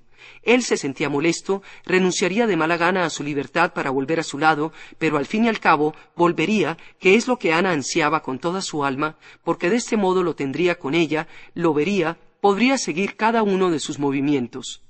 Hasta que al fin oyó el ruido de las ruedas y las exclamaciones del cochero y el traqueteo del carruaje que se detuvo en la entrada cubierta delante de la casa. De repente se sintió avergonzada de su engaño y más que nada temerosa, pensando en qué forma lo recibiría. Recordó que la hija llevaba ya 2 días completamente bien y hasta se sintió irritada contra ella de que se hubiera restablecido precisamente cuando había mandado la carta anunciando que se hallaba gravemente enferma, pero al recordar que él estaba allí se olvidó de todo y al oír su voz corrió a su encuentro alegre, inundada de felicidad. ¿Y Annie? ¿Cómo está?, le preguntó Vronsky desde abajo con temor, viendo a Ana que bajaba corriendo la escalera a su encuentro. —Está mejor. —¿Y tú? —le preguntó él sacudiéndose el traje. Ana, con ambas manos, tomó una de las de Vronsky, la pasó por su espalda para que el brazo de él rodeara el talle, y estrechados así, lo miró fijamente embelesada. —Bueno, estoy contento —le dijo Vronsky, examinando fríamente su peinado, el vestido, sus adornos, que sabía que se había puesto por él. Aquellas atenciones le placían, pero lo había visto todo tantas veces, y la expresión severa como de piedra, aquella expresión que Ana temía tanto, se fijó en el rostro de Vronsky. Es igual, pensaba Ana, lo que yo quería era que estuviera él aquí, porque cuando está aquí no se atreve, no puede no amarme. Cuando ya tarde los dos quedaron solos, al ver que de nuevo le tenía a su lado, Ana quiso borrar la mala impresión de su carta y le preguntó: —Confiesa que el recibir mi carta te fue desagradable. ¿Me has creído o no? Apenas lo hubo dicho cuando comprendió que por grande que fuera su cariño, Vronsky no se lo perdonaba. —Sí, la carta era muy extraña. Me decías que Annie estaba grave y que querías venirte tú en persona. Las dos cosas eran verdad. No lo dudo. No, sí lo dudas. Veo que estás descontento. En modo alguno. Lo que me contraría es que no quieras comprender que uno tiene obligaciones. ¿Es obligación ir al concierto? Solo quiero decir que se presentarán deberes imperiosos. Ahora mismo, muy pronto, tendré que ir a Moscú por los asuntos de la casa. Ana, ¿por qué te irritas? ¿No sabes que no puedo vivir sin ti? Si es así, dijo Ana, si vienes aquí, estás en un día, y luego te marchas de nuevo, si estás cansado de esta vida. Ana, eres cruel, ya sabes que estoy pronto a sacrificarlo todo, hasta mi vida. Pero ella no lo escuchaba. Si vas a Moscú, iré yo también. No quiero quedarme aquí. O debemos separarnos definitivamente o vivir juntos. Tú sabes que eso es mi único deseo. Pero para esto hay que obtener el divorcio. Voy a escribir enseguida a mi marido. Veo que no puedo vivir así, pero iré contigo a Moscú. Parece que me amenazas. Pues bien, mi más ardiente deseo es separarme de ti, dijo Vronsky sonriendo, pero en sus ojos, al pronunciar aquellas dulces palabras, brillaba no sólo una mirada fría, sino irritada, la mirada de un hombre exasperado por aquella obstinación. Ana vio su mirada y comprendió hasta el fondo de su significado. ¡Qué desgracia!, leyó en los ojos de Vronsky. Fue una impresión que duró un instante, pero Ana no la olvidó nunca más. Ana escribió la carta a su marido pidiéndole que accediera al divorcio y a fines de noviembre marchó con Vronsky a Moscú, donde, esperando cada día la contestación de Karenin y luego el divorcio, se instalaron juntos como marido y mujer. Más de 2 meses llevaban los Levin viviendo en Moscú, y el término fijado por los entendidos para el parto de Kitty había pasado ya, sin que nada hiciera prever que el alumbramiento hubiera de producirse en un término inmediato. El médico, la comadrona, Dolly, su madre y sobre todo el mismo Levin, que no podían pensar sin temor en aquel acontecimiento, empezaban ya a sentirse impacientes e inquietos. Únicamente Kitty se sentía completamente tranquila y feliz. Todos aquellos a quienes amaba estaban a su lado y todos eran buenos con ella, la cuidaban con tan tiernas solicitudes y se lo hacían todo tan agradable que, a no saber que todo debía terminar muy pronto, Kitty no hubiera deseado vida mejor y más agradable. Solo una cosa le enturbiaba el encanto de aquella vida, que su marido no fuera como ella lo quería, que hubiera cambiado tanto. A Kitty le agradaba el tono tranquilo, cariñoso y acogedor con que se mostraba siempre en la finca. En la ciudad, en cambio, parecía estar siempre inquieto y preocupado, temiendo que alguien pudiera ofenderlo o, y esto era lo principal, ofenderla a ella. Allí en el campo, sintiéndose en su lugar, jamás se precipitaba y no se le veía nunca preocupado. En cambio, aquí andaba siempre apresurado, como temiendo no tener nunca tiempo de hacer lo que llevara entre manos, aunque casi nunca tuviera nada que hacer. A Kitty le parecía casi un extraño, y la transformación que se había operado en su marido despertaba en ella un sentimiento de piedad. Esta vida en Moscú tenía, sin embargo, una ventaja. Aquí no se suscitaba entre ellos ninguna discusión. Además, se había producido un hecho muy importante para los dos, el encuentro de Kitty con Vronsky. La vieja princesa María Borisovna, madrina de Kitty, que quería mucho a su ahijada, hizo presente sus deseos de verla. Kitty, que por su estado no salía a ninguna parte, fue sin embargo acompañada por su padre a ver a la honorable anciana y encontró a Vronsky en su casa. De lo ocurrido en este encuentro, Kitty no pudo reprocharse a sí misma, sino que cuando reconoció los rasgos tan familiares de Vronsky en su traje de paisano, se le cortó la respiración, le afluyó al corazón toda la sangre y se sintió el rostro encendido de rubor. Pero esto duró solo algunos segundos. Todavía su padre, que intencionadamente se había puesto a hablar con Vronsky en voz alta, no había terminado de saludarlo cuando Kitty estaba ya completamente repuesta de su emoción y dispuesta a mirar a Vronsky y hasta a hablarle, si era preciso. Cruzó pues algunas palabras con su antiguo amado y sonrió tranquila. Kitty estaba agradecida con su padre por no haberle dicho nada acerca de su encuentro con Vronsky y comprendió que su padre estaba satisfecho de ella. También ella misma estaba satisfecha de sí. Nunca se había creído capaz de poder manifestar ante su antiguo amado la firmeza y tranquilidad que manifestó, de poder dominar los sentimientos que en presencia de él había sentido despertar en su alma. Levin se sonrojó mucho más que ella cuando le dijo que había encontrado a Vronsky en la casa de María Borisovna. Le fue difícil decírselo y aún más contarle los detalles de aquel encuentro. Los ojos, que le miraban tan francamente, dijeron a Levin que Kitty estaba contenta de sí misma, y a pesar de que allí, ahora, se ruborizaba, él se sintió tranquilo. Es un sentimiento penoso el de huir, el de encontrarse con un hombre y tener que considerarlo casi un enemigo, dijo Levin. Me siento dichoso, muy dichoso. Un día, al final de una reunión de amigos en las estancias del Círculo, Stepan Arkadyevich, que se había encontrado con Levin en el lugar, le propuso ir a visitar a su hermana Ana. Levin reflexionó ahora sobre los hechos de aquel día y se preguntó si hacía bien yendo a la casa de Ana. ¿Qué iba a decir de esto a Kitty? Pero Esteban no le dejó que se preocupara y, como si hubiera adivinado sus pensamientos, le dijo: «No sabes lo que me alegra que vayas a ver a Ana. ¿Sabes? Dolly hacía tiempo que lo deseaba. Aunque es mi hermana, puedo decir que es una mujer inteligente y agradable, muy interesante. Su situación, sin embargo, es muy penosa, sobre todo ahora que llevamos unas negociaciones con su marido para tramitar el divorcio.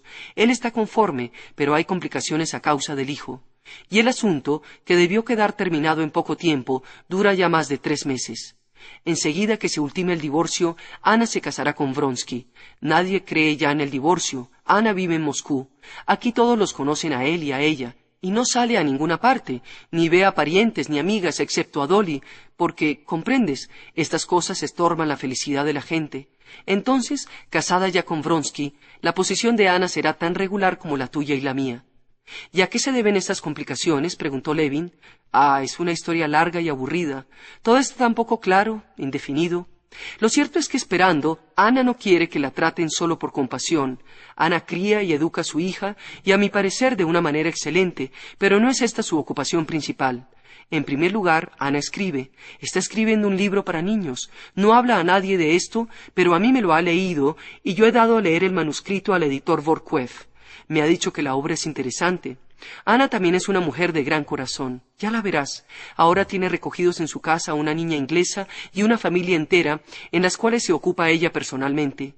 Vronsky tenía un entrenador inglés, un hombre muy entendido en su especialidad, pero un borracho. Llegó a tal extremo de embrutecimiento que abandonó a su familia, dejándola en la miseria. Ana se enteró, se interesó por ellos y ha terminado por encargarse de todos. No solo les ayuda con dinero, sino que ella misma enseña a los chicos el ruso para que puedan ingresar en el colegio, y a la niña la recogió en su casa. El coche entró en el patio de la casa de Ana y Esteban llamó con un fuerte campanillazo. «Me alegra mucho su visita», le dijo Ana a Levin saliendo a su encuentro. Ana no ocultó a éste la alegría que experimentaba al verlo. «Ya le conocía a usted hace tiempo», siguió Ana, «y lo quiero por su amistad con Stiva y por su mujer. La traté muy poco tiempo, pero me dejó la impresión de una hermosa flor, y pronto será una madre». Ana hablaba con soltura, sin precipitarse, mirando ya a Levin, ya a su hermano. Levin comprendió que producía en ella una excelente impresión, se sintió desembarazado y feliz, y le habló con naturalidad, agradablemente.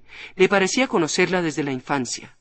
Durante el té continuó la conversación, agradable y llena de interés. Levin escuchaba o hablaba, pero incluso entonces pensaba constantemente en ella, en su vida interior, y no apartaba de Ana sus ojos, queriendo, por sus gestos y su mirada, adivinar sus sentimientos. Y él, que antes la juzgaba con severidad, ahora la justificaba y al mismo tiempo la compadecía. Y la idea de que Vronsky no llegara a comprenderla completamente le oprimía el alma. Habían dado ya las 10 de la noche, y Esteban se levantó para marcharse seguido de Levin. «Adiós», dijo Ana reteniendo la mano de Levin y mirándolo a los ojos con una mirada que le conturbó. «Diga a su esposa que la quiero como siempre, y que si ella no puede perdonarme, le deseo que no me perdone nunca. Para perdonar es preciso padecer lo que yo he padecido, y de esto deseo de corazón que la libre Dios». «Sí, se lo diré», repuso Levin sonrojándose. Cuando Esteban y Levin se hubieron marchado, Ana se puso a pasear a lo largo de la habitación. Aunque inconscientemente, como lo hacía todo en los últimos tiempos, Ana había hecho durante toda la noche cuanto le había sido posible para enamorar a Levin. Sabía que había logrado su propósito tanto como era posible en una noche, y tratándose de un hombre casado y honesto enamorado de su mujer. También él le había gustado, y a pesar de la gran diferencia que existía entre Vronsky y Levin, su tacto de mujer le había permitido descubrir en ambos aquel rasgo común gracias al cual Kitty había podido sentirse atraída por los dos. Y no obstante, apenas se hubo despedido, Ana dejó de pensar en él para pensar en Vronsky. Un solo pensamiento la perseguía de una manera obsesionante. Si tal efecto causo en un hombre casado, se decía, y enamorado de su mujer, ¿por qué solo él se muestra tan frío conmigo? Yo sé que Alexei me ama, siguió pensando, pero ahora hay algo nuevo que nos separa. Aprovecha todas las ocasiones para mostrarme que tiene otras obligaciones que le impiden estar más conmigo. Sé que es así y estoy conforme. Mas ¿por qué ese afán de decírmelo? ¿Quiere hacerme comprender que su amor hacia mí no debe coartar su libertad? Pues bien, no necesito de esas demostraciones. Lo que preciso es que me muestre su cariño. Tan solo puedo procurarme pequeños entretenimientos, la familia inglesa, leer, escribir, para ir malpasando el tiempo, pues todo esto no es sino un engaño. Vronsky debía tener compasión de mí. De repente oyó el fuerte campanillazo de Vronsky y precipitadamente se secó las lágrimas, se sentó en una butaca, abrió el libro y fingió leer. Creía conveniente mostrar algún descontento porque él no había vuelto a la hora prometida, pero no extremar el enfado y, sobre todo, no despertar en él compasión. ¿No te has aburrido?, le preguntó él acercándose a Ana, animado y alegre. No me he aburrido, contestó Ana, y hace tiempo que aprendí a no aburrirme en estas largas esperas. Además, han estado aquí Stiva y Levin. Has dicho a Stiva, siguió, que te quedabas allí en el círculo para evitar que tu amigo Hatchbin jugara demasiado, y resulta que esto no es verdad, que fue solo un pretexto. Primero, no le he pedido a Stiva que te dijera nada. Segundo, nunca digo lo que no es verdad. Y tercero y principal, he tenido ganas de quedarme en el círculo y me quedé. Ana, ¿a qué vienen estas recriminaciones? Y se inclinó hacia ella y extendió su mano derecha esperando que ella pondría entre aquella las suyas, pero no correspondió al gesto de su amado, sino que dijo con más irritación: Naturalmente, has querido quedarte allí y te has quedado. Haces todo lo que quieres. Está bien, pero ¿para qué me lo dices? ¿Acaso te discute alguien tus derechos? Si quieres tener razón, quédate con ella. La mano de Vronsky se cerró con enojo, su cuerpo se enderezó y en su rostro se pintó una expresión más decidida aún y tenaz. Si supieras lo que representa esto para mí, si pudieras comprender lo que significa para mí tu hostilidad que ahora, en este instante, siento tan cruelmente. Me encuentro al borde de una gran desgracia y siento miedo de mí misma. ¿Pero a qué te refieres?, preguntó Vronsky, horrorizado de sus pensamientos, y asustado ante la desesperación que ella manifestaba, se le acercó de nuevo, le tomó la mano acariciándosela, e inclinándose, se la besó. ¿De qué te quejas? ¿Acaso busco diversiones fuera de casa? ¿Es que no huyo del trato con otras mujeres? No faltaría más, exclamó Ana. Pues dime, ¿qué debo hacer para que estés contenta? Estoy pronto a hacer todo lo que me digas con tal de que seas feliz, decía Vronsky. ¿Qué no haría yo, Ana, para librarte de tus penas?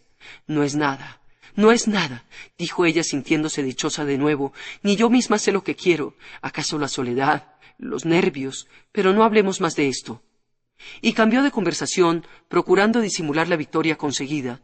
Ana percibía claramente en ambos, a la par de su amor, otro sentimiento antagónico formado por recelos y dudas en ella y ansias de libertad y voluntad de dominio por parte de él, y desesperó de poder dominar en ella aquel sentimiento y sabía que tampoco él lo podría dominar. A las 7 de la mañana, Levin sintió la mano de Kitty sobre su hombro y le oyó decir: «Kostya, no te asustes, pero me parece que habrá que mandar a buscar a Elisaveta Petrovna, la comadrona. Por favor, no te asustes, yo no tengo miedo alguno». dijo ella al ver la cara de espanto de Levin, quien se incorporó precipitadamente, se tiró de la cama, se vistió y se quedó sentado en el lecho sin saber qué hacía, sin apartar los ojos de su esposa. Sabía lo que tenía que hacer, pero no se movía, no podía apartar la mirada de aquel rostro querido que tantas veces había contemplado. Ahora descubría en él una expresión nueva, mezcla de ansiedad y de alegría. El rostro de Kitty le parecía más bello que nunca. «Yo haré avisar a mamá mientras corres en busca de Elisabetta. Kostia. No, no es nada, ya ha pasado». Levin salió al instante y al poco tiempo encontró a la comadrona, quien corrió a atender a Kitty, pero no tuvo tanta suerte con el médico, pues tardó horas en prepararse y salir de su casa, haciendo caso omiso a la desesperación que manifestaba Levin. Levin llegó a casa al mismo tiempo que la princesa, y los dos se acercaron a la puerta del dormitorio. La princesa tenía lágrimas en los ojos y sus manos temblaban. Al verle, le abrazó y se puso a llorar. «Todo va bien», dijo la comadrona, pero Levin se sentía desesperado. Sufría horriblemente no viendo término a los dolores de su esposa, y pasaba minuto tras minuto y horas y más horas sin que se aclarara aquella situación. Los horribles lamentos sonaron sin interrupción durante algún tiempo, cada vez más estremecedores. Pero de pronto, y como habiendo llegado ya a su último límite, se dejaron de oír. Por último, la voz de Kitty, llena de inefable felicidad, que decía: «¡Se terminó!». «Vive, vive, y es un niño, no se apure», oyó Levin a la comadrona, que con una mano golpeaba ligeramente la espalda del niño. En ese momento, para Levin lo importante es que Kitty estaba viva, sus sufrimientos habían terminado, y él era infinitamente feliz. Los asuntos de Stepan Arkadyevich marchaban de mal en peor. Todo el sueldo se le había ido en los gastos de la casa y en pagar pequeñas deudas que él tenía siempre. Los Oblonsky habían quedado, pues, sin un céntimo y sin tener dónde encontrar dinero. «Esto es desagradable y fastidioso, y no debe continuar así», pensaba Stepan, y pensaba también que la causa de aquella situación tan difícil era el escaso sueldo que percibía. Entonces decidió escuchar, observar hacia otros cargos más remuneradores. El que quería Stepan era el de miembro de la Comisión de las Agencias Reunidas de Balances de Crédito Mutuo y de los Ferrocarriles del Sur. Este puesto, como todos los de esta índole, exigía unos conocimientos y una actividad tales como difícilmente podían hallarse en un hombre solo. Como este hombre no se encontraba, procuraban al menos encontrar para ellos un hombre honrado. Este cargo, que producía de 6 a 10.000 rublos anuales, dependía de 2 ministerios, de una señora y de 2 judíos. Todas estas personas estaban preparadas ya en su favor, pero no obstante, necesitaba verlas en San Petersburgo. Además, Stepan había prometido a su hermana obtener una respuesta definitiva de su marido respecto al divorcio. Dolly le dio 50 rublos y con este dinero Oblonsky se marchó a San Petersburgo. Cuando visitó a Karenin en su despacho, le pidió su apoyo para obtener el cargo deseado y Karenin aceptó hacer una buena recomendación de su cuñado. Así que Stepan, ya tranquilo en ese aspecto, continuó: «Tengo que hablarte también de otro asunto. Ya lo debes adivinar, de Ana». Cuando Oblonsky pronunció el nombre de su hermana, el rostro de Karenin mudó completamente de color y en vez de la animación que expresaba, se cubrió con una máscara de fatiga y de inmovilidad. «Concretamente, ¿qué queréis de mí?» «Me dirijo a ti, como a un hombre bueno y un sincero cristiano», dijo Oblonsky. «Debes tener compasión de ella. Si la hubieses visto como yo, que he pasado un invierno con ella, el alma se te llenaría de piedad. Su situación es verdaderamente terrible». «Creía», contestó Karenin con voz segura, casi chillona, «que Ana Arkadyevna había conseguido lo que quería y se buscó ella misma». «Alexei Alejandrovich, por favor, dejemos las recriminaciones. Lo hecho está, y sabes muy bien que lo que ella desea y espera es el divorcio». «Yo suponía que Ana Arkadyevna renunciaba al divorcio en el caso de quedarme yo con el chico». El silencio equivaldría, pues, a una respuesta, y ya daba este asunto por terminado.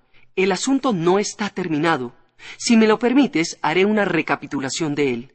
Cuando os separasteis, te portaste con tanta grandeza de alma, dándole la libertad, el divorcio, todo, que Ana se sintió conmovida por tu generosidad. Pero la realidad, el tiempo, le han mostrado que su situación es dolorosa, insoportable. Tú puedes aliviarla sin perder nada por tu parte. Yo arreglaré las cosas de tal modo que no te darás cuenta de nada. Pero si lo habías prometido... La promesa fue hecha antes, y yo pensaba que la cuestión del hijo lo arreglaría todo. Ella lo confía todo a tu magnanimidad. Solo pide, ruega, suplica una cosa: que la saquen de la situación insoportable en que se encuentra.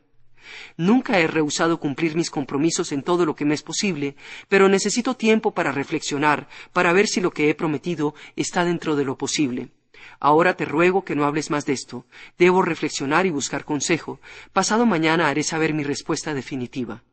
Esteban Arkadyevich iba a marcharse ya, cuando vio a su sobrino Sergio Alexeyevich, que se hacía anunciar. Alexei Alejandrovich hizo presente a su cuñado que Sergio no le decía nunca nada de su madre y le rogó que él se abstuviera a sí mismo de hablarle de ella. Sergio ha estado muy enfermo, explicó, después del último encuentro con su madre, que nosotros no habíamos previsto. Hasta hemos temido por su vida.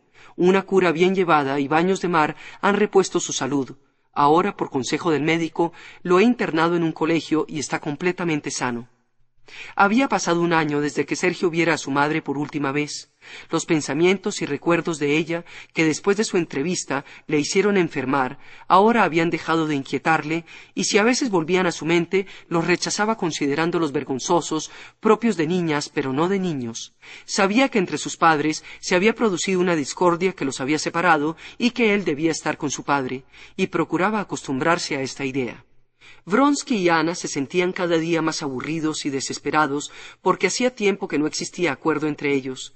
Era una especie de irritación interior que para ella tenía su origen en el enfriamiento del amor de Vronsky y para él en el pesar de haberse puesto por ella en una situación penosa y difícil que Ana, en lugar de ser llevadera, hacía aún más desagradable. Así, hasta los intentos de una explicación entre los dos que lo aclarara todo e hiciera desaparecer aquel estado de recelos e irritación latente, acababa siempre en fuertes disputas. Los celos llenaban de indignación a Ana, la tenían constantemente irritada contra Vronsky y la llevaban a buscar sin cesar motivos en que alimentar sus sentimientos desesperados. Para ella, Vronsky era el único culpable de sus sufrimientos, cualquiera que fuera su causa. Una noche, Ana estaba sola, esperando que regresara Vronsky de una comida que daba un amigo para celebrar su despedida de soltero, y allí estuvo hasta las 10 de la noche cuando llegó a la casa. —¿Qué? ¿Te has divertido? —preguntó Ana con expresión tímida y dócil, saliendo al encuentro de Vronsky. —Como siempre —repuso él—. ¿Qué veo? —comentó con voz y ademanes alegres, señalando con satisfacción los baúles que estaban preparados. —Eso sí que está bien. —Sí, tenemos que marcharnos de aquí —explicó Ana—. He salido a dar un paseo y he gozado tanto que he sentido deseos de volver al campo. ¿No tienes tú aquí nada que te retenga? —Nada en particular. Entonces, ¿cuándo piensas que nos marchemos de aquí? Ana sacudió la cabeza como queriendo alejar un pensamiento desagradable. —Cuanto antes mejor. Podemos marchar pasado mañana —contestó ella. —Espera, pasado mañana es domingo y debo ir a casa de mamá —dijo Vronsky confuso, porque en cuanto nombró a su madre, sintió fija sobre él la mirada de Ana, en la que se reflejaba una sospecha. —¿Puedes ir mañana? —dijo ella. —No, el dinero y los poderes que son el objeto de mi visita no es posible obtenerlos mañana. Siendo así, es mejor que lo dejemos. Más tarde no quiero partir. Me marcho el domingo o nunca. —¿Y por qué? —preguntó extrañado Vronsky. Esto no tiene sentido. —Para ti no tiene sentido porque no te preocupas de mí —dijo ella en tono agresivo—. No quieres comprender cómo sufro. Esto se hace insoportable. Y en pie ante Ana le dijo lentamente: ¿por qué pones a prueba mi paciencia? Mi paciencia tiene un límite. —¿Qué quiere usted decir con eso? —preguntó Ana en tono de reto. —Quiero decir, y tras unos momentos de duda, debo preguntarle qué quiere usted de mí. —¿Qué puedo querer, sino que usted no me abandone como piensa hacer? —dijo Ana, comprendiendo todo lo que él no le había terminado de decir. —Pero no es eso, no, lo que quiero. Eso es ya una cosa secundaria. Quiero su amor, y usted no me ama. Es decir, que todo ha terminado. Ana se dirigió a la puerta. —¡Espera, espera! —la llamó Vronsky. Y sin arrugar el pliegue sombrío de sus cejas, pero cogiéndola cariñosamente de las manos, Ana se decía a sí misma: ¿por qué no habré muerto? Sí, morir, se dijo, y la idea llenó su espíritu de una manera fija, imperiosa, obsesionante. La vergüenza y la deshonra de Alexei Alejandrovich y de Sergio, y mi terrible vergüenza, todo quedaría salvado con mi muerte. Y al verme muerta, y por su causa, él se arrepentiría, me compadecería, me amaría, y no pudiendo ya remediarlo, se desesperaría y sufriría. Vronsky se acercó más a ella y le dijo dulcemente: Ana, vámonos pasado mañana si quieres. Estoy conforme con todo. y pasando de golpe de los celos más insensatos a una ternura exaltada y llena de pasión, cubrió de arrebatados besos la cabeza, el cuello, las manos de su amado. La reconciliación era completa. Ana, desde por la mañana, se puso a hacer los preparativos para la salida de Moscú. Entretanto, el ayuda de cámara de Vronsky le trajo a éste para que lo firmara el recibo de un telegrama que acababa de llegar de San Petersburgo. No esperaba Vronsky nada de particular en aquel telegrama, pero como deseando ocultar algo a Ana, dijo al criado que tenía que extender el recibo en el gabinete y se dirigió allí con precipitación. Al volver, dijo a Ana: «Mañana sin falta estará todo terminado». «¿De quién es el telegrama?», preguntó Ana. «De Stiva», contestó Vronsky de mal grado. «Dice que no ha podido obtener nada del divorcio, que para estos días le ha prometido una respuesta decisiva». No había necesidad ninguna de ocultarme esas dificultades que señala Stiva. Así puede ocultar y seguramente oculta su correspondencia con otras mujeres, pensó. Nunca había sucedido que Ana y Vronsky pasaron un día entero enemistados, y el que ahora hubiera sucedido era para Ana claro indicio de que el amor de Vronsky hacia ella había desaparecido. Todo el día Ana lo pasó atormentada por la duda de si todo habría terminado o si quedarían aún esperanzas de reconciliación, de si se marcharía enseguida o iría a verla. Pero esa noche Vronsky no llegó arrepentido a la habitación de Ana, lo que para ella significaba que todo había terminado, y como único recurso para resucitar el cariño en su corazón y castigarlo con el remordimiento, para vencer en suma aquella lucha, se le presentó de nuevo, clara y obsesionante, la idea de la muerte. Al enterarse de que Vronsky estaba en el despacho, se dirigió allí. Cuando cruzaba el salón, oyó que a la entrada de la casa se paraba un carruaje. Miró por la ventana y vio un coche lujoso, a una de cuyas ventanillas se asomaba una joven. Vronsky se acercó al carruaje y la joven le entregó un paquete. Él le dijo unas palabras sonriendo. El coche se alejó y Vronsky subió la escalera corriendo. Ana sintió que la bruma que cubría su cerebro se desvanecía de repente. Ahora no comprendía cómo había podido rebajarse hasta el punto de quedarse un día más en su casa. «No estaré con él un día más», se dijo, y entró en el gabinete de Vronsky para comunicarle su decisión de marcharse de la casa y separarse de él inmediatamente. «Era la Sorokina, con su hija, que me han traído dinero y los documentos de mamá. Ayer no pude recibirlas», le dijo él, sin querer advertir la expresión sombría y trágica de su rostro. Ella dio media vuelta y lentamente se dirigió a la salida de la habitación. «Ah, a propósito», dijo Vronsky, cuando ella llegaba a la puerta, «decididamente nos vamos mañana, ¿no?» «Se irá usted, yo no», contestó Ana. «Ana, así no es posible vivir», exclamó Vronsky. «Usted se arrepentirá de esto», añadió ella, y salió. Asustado por el tono de desesperación con que había pronunciado estas palabras, Vronsky se levantó de un salto y corrió tras ella, pero a los pocos pasos, pensándolo mejor, se detuvo, reflexionó y volvió a la silla que ocupaba.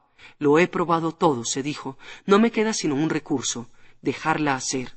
Y se preparó para ir a la ciudad y a la casa veraniega de su madre, de quien le era preciso obtener la firma de unos documentos referentes a su herencia. El coche de Vronsky partió seguidamente y a poco desaparecía tras de la esquina. «Se marchó. Todo ha terminado», se dijo Ana.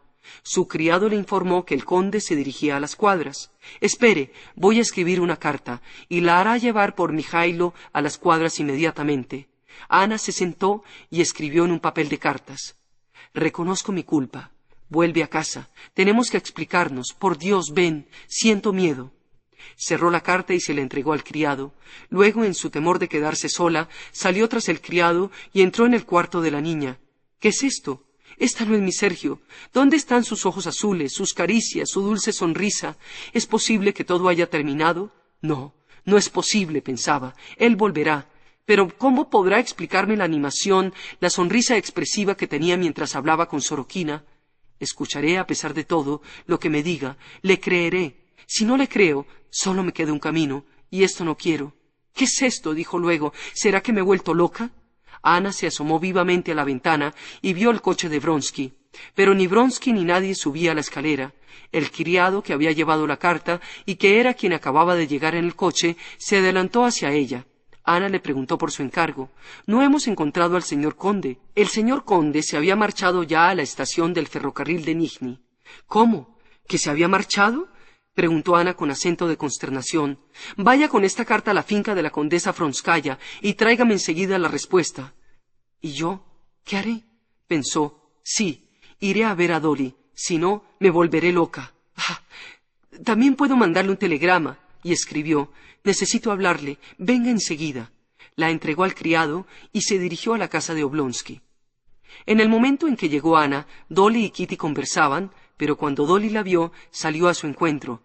«Ah, ¿todavía no te has marchado? Quería pasar por tu casa», le dijo mientras la saludaba besándola cariñosamente. Sin embargo, Dolly no la había visto nunca tan irritada. «¿Por qué se esconde Kitty de mí?», preguntó de pronto Ana. «¡Qué tontería! Está dando el pecho a su niño. Se alegrará mucho de verte». Al enterarse de que Ana estaba en la casa, Kitty había decidido no salir a verla, pero su hermana la había persuadido que al menos la saludara. «Estoy muy contenta de verla», le dijo Kitty con voz temblorosa. Conversaron un rato, pero era evidente que nada de aquello interesaba a Ana. Se despidió rápidamente y salió. Ana se sentó en el coche en peor estado de ánimo que cuando había salido de su casa. A sus sufrimientos de antes se había añadido el sentimiento de humillación que le había producido su encuentro con Kitty. Arrebatada por estos pensamientos, llegó a su casa y al ver al portero le preguntó por la carta y el telegrama enviado a Vronsky. Había un telegrama para ella y leyó: «No puedo ir antes de las 10, Vronsky».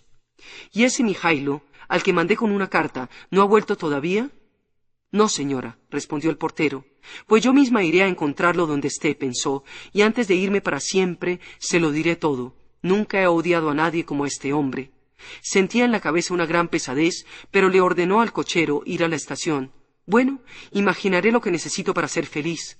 Bien, obtendré el divorcio y seré la mujer de Vronsky. ¿Acaso Kitty dejará entonces de mirarme como me ha mirado hoy? No. ¿Y Sergio dejará de preguntar por mi vida y por qué tengo 2 maridos? Y entre Vronsky y yo, ¿qué nuevo sentimiento va a brotar?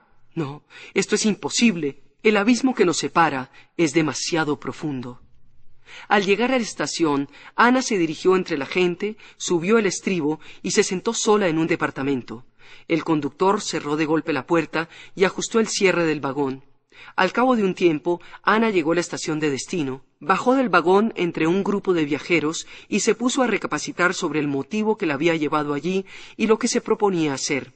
Recordó que si no había allí contestación a su carta, debía proseguir su viaje. Vio a Mijailo y éste le entregó una carta que decía: «Siento mucho que la carta no haya llegado a tiempo. Iré a las 10», escribía Vronsky con letra descuidada. «Dios mío, ¿a dónde iré?», pensó Ana. Al final del andén se paró, apresuró el paso y llegó hasta el límite del andén. Se acercaba un camión de mercancías. De repente se acordó del hombre que había muerto aplastado el día de su primer encuentro con Vronsky y comprendió lo que tenía que hacer. Con paso rápido, ligero, bajó las escaleras que iban del depósito de agua a la vía y se detuvo al lado mismo del tren que pasaba. «Allí», se dijo mirando la sombra del vagón, «allí en medio. Así lo castigaré y me libraré de todos y de mí misma». Se persignó y aquel gesto familiar despertó en su alma una ola de recuerdos de su niñez y su juventud. No obstante, no apartaba la vista del segundo vagón que por momentos se acercaba. Y en el preciso instante en que ante ella pasaban las ruedas delanteras, Ana encogió la cabeza entre los hombros y se tiró bajo el vagón. Cayó de rodillas y con un movimiento ligero abrió los brazos como si tratara de levantarse. En aquel momento se horrorizó de lo que hacía. «¿Dónde estoy? ¿Qué hago? ¿Por qué?», se dijo. Quiso retroceder, apartarse, pero algo duro, férreo, inflexible, chocó contra su cabeza y se sintió arrastrada de espaldas. «Señor, perdóname», exclamó consciente de lo inevitable y sin fuerzas ya. Y la luz de la vela con que Ana leía el libro lleno de inquietudes, engaños, penas y maldades, brilló por unos momentos más viva que nunca y alumbró todo lo que antes veía entre tinieblas. Luego brilló por un instante con un vivo chisporroteo, fue debilitándose y se apagó para siempre. Pasaron casi 2 meses y el verano iba ya por su mitad. Solo entonces Sergio Ivanovich se decidió a salir de Moscú. Durante la parada en una capital de provincia, Sergio, en vez de ir a la fonda, se quedó paseando en el andén y de pronto vio a la anciana madre de Vronsky, quien le llamó. «¿Ya lo ve usted? También hago el viaje. Acompaño a Alexei hasta Kursk». «¡Qué horrible ha sido!», exclamó Sergio. «No sabe lo que yo he sufrido. Alexei pasó 6 semanas sin hablar con nadie y sin comer más que cuando yo se lo suplicaba. Tuvimos cuidado de quitarle todo aquello con que pudiera suicidarse. Ella ha terminado como debía terminar una mujer así. Incluso eligió una muerte baja, vil. Figúrese que yo estaba en nuestra finca y Alexei ese día se hallaba en casa. Trajeron una carta. Él escribió la respuesta y la envió. No sabíamos que ella estaba en la estación. Apenas entro a la habitación por la noche, me dijeron que una señora se había lanzado bajo el tren en la estación. Me pareció que se me caía el mundo encima. Alexei ya se había enterado. Cuando entré en su cuarto, corriendo, él estaba como loco. Daba miedo verlo. Corrió a la estación sin decir palabra y luego lo trajeron a la casa como muerto. —¿Y qué hace su marido? —preguntó Sergio. Se llevó a la niña. Alexei al principio estaba conforme con todo, pero ahora le duele mucho haber entregado a su hija a un extraño y no puede retirar su palabra. Karenin acudió al entierro. Procuramos que no se encontrara con Alexei. En cuanto a Karenin, la cosa era más soportable, pues la muerte de su esposa lo ha dejado libre. En cambio, mi pobre hijo lo ha sacrificado todo por ella: el servicio, su madre, su posición. ¿Y él cómo está ahora? Dios nos ha ayudado con esto de la guerra de Serbia. Solo esto podía reanimarlo. Su amigo Hachvin perdió su fortuna a las cartas y resolvió ir a Serbia. Visitó a mi amigo y le persuadió: háblele, por favor. Mire, está paseando por allí. Sergio aceptó y pasó al otro lado del tren. Al aproximarse, creyó notar que Vronsky, aunque lo veía, fingía no reparar en él. Sin embargo, a sus ojos, Vronsky en aquellos momentos era un hombre de importancia para las actividades de la causa y Sergio creía su deber animarlo y estimularlo. Así se acercó sin vacilar. «Tal vez no tenga usted deseos de ver a nadie», dijo Sergio. «¿Podría serle útil en algo? A nadie me sería menos desagradable de ver que a usted. Perdóneme, pero es que no me queda nada agradable en la vida. ¿No necesita usted alguna carta de recomendación para Risic o Milán?» «No, gracias. Para morir no hacen falta recomendaciones. Como hombre sirvo, porque mi vida a mis ojos no vale nada», dijo Vronsky, «y tengo bastante energía física para penetrar en las filas enemigas y matar o morir. Ya lo sé. Renacerá usted a una vida nueva, se lo vaticino. Librar de la esclavitud a nuestros hermanos es una causa digna de dedicarle la vida y la muerte. Como instrumento puedo servir algo, pero como hombre soy una ruina». Cayó y examinó las ruedas del ténder, que se acercaba lentamente deslizándose por los raíles, y de improviso un malestar interno, más vivo aún que su dolor, le hizo olvidarse de sus sufrimientos físicos. Vronsky se acordó de ella, es decir, lo que de ella quedaba cuando él, corriendo como un loco, había penetrado en la estación. Allí, en la mesa del puesto de gendarmería, tendido impúdicamente entre desconocidos, estaba el ensangrentado cuerpo en el que poco antes palpitaba aún la vida. Tenía la cabeza inclinada hacia atrás, con sus pesadas trenzas y su rizo sobre las sienes, y en el bello rostro había una expresión inmóvil, rígida y extraña. Dijérase que estaba pronunciando las tremendas palabras que dirigiera a Vronsky en el curso de su última discusión: «Te arrepentirás de esto». Y Vronsky procuraba recordarla tal como era cuando la encontró por primera vez, también en la estación, misteriosa, espléndida, enamorada, buscando y procurando felicidad, no vengativa como la recordaba en el último momento. Trataba de evocar sus más bellas horas con Ana, pero aquellos momentos habían quedado envenenados para siempre. Ya no podía recordarla sino triunfante, cumpliendo su palabra, su amenaza de hacerle sentir aquel arrepentimiento profundo e inútil ya. Después de dar un par de paseos, Vronsky, reportándose, dijo con serenidad a Sergio: «¿No tiene usted nuevas noticias desde ahora? Los turcos han sido batidos por tercera vez y se espera un encuentro decisivo». Y después de discutir sobre la proclamación de Milano como rey y de las enormes consecuencias que podía acarrear semejante hecho, al sonar la segunda campanada, se separaron dirigiéndose a sus coches.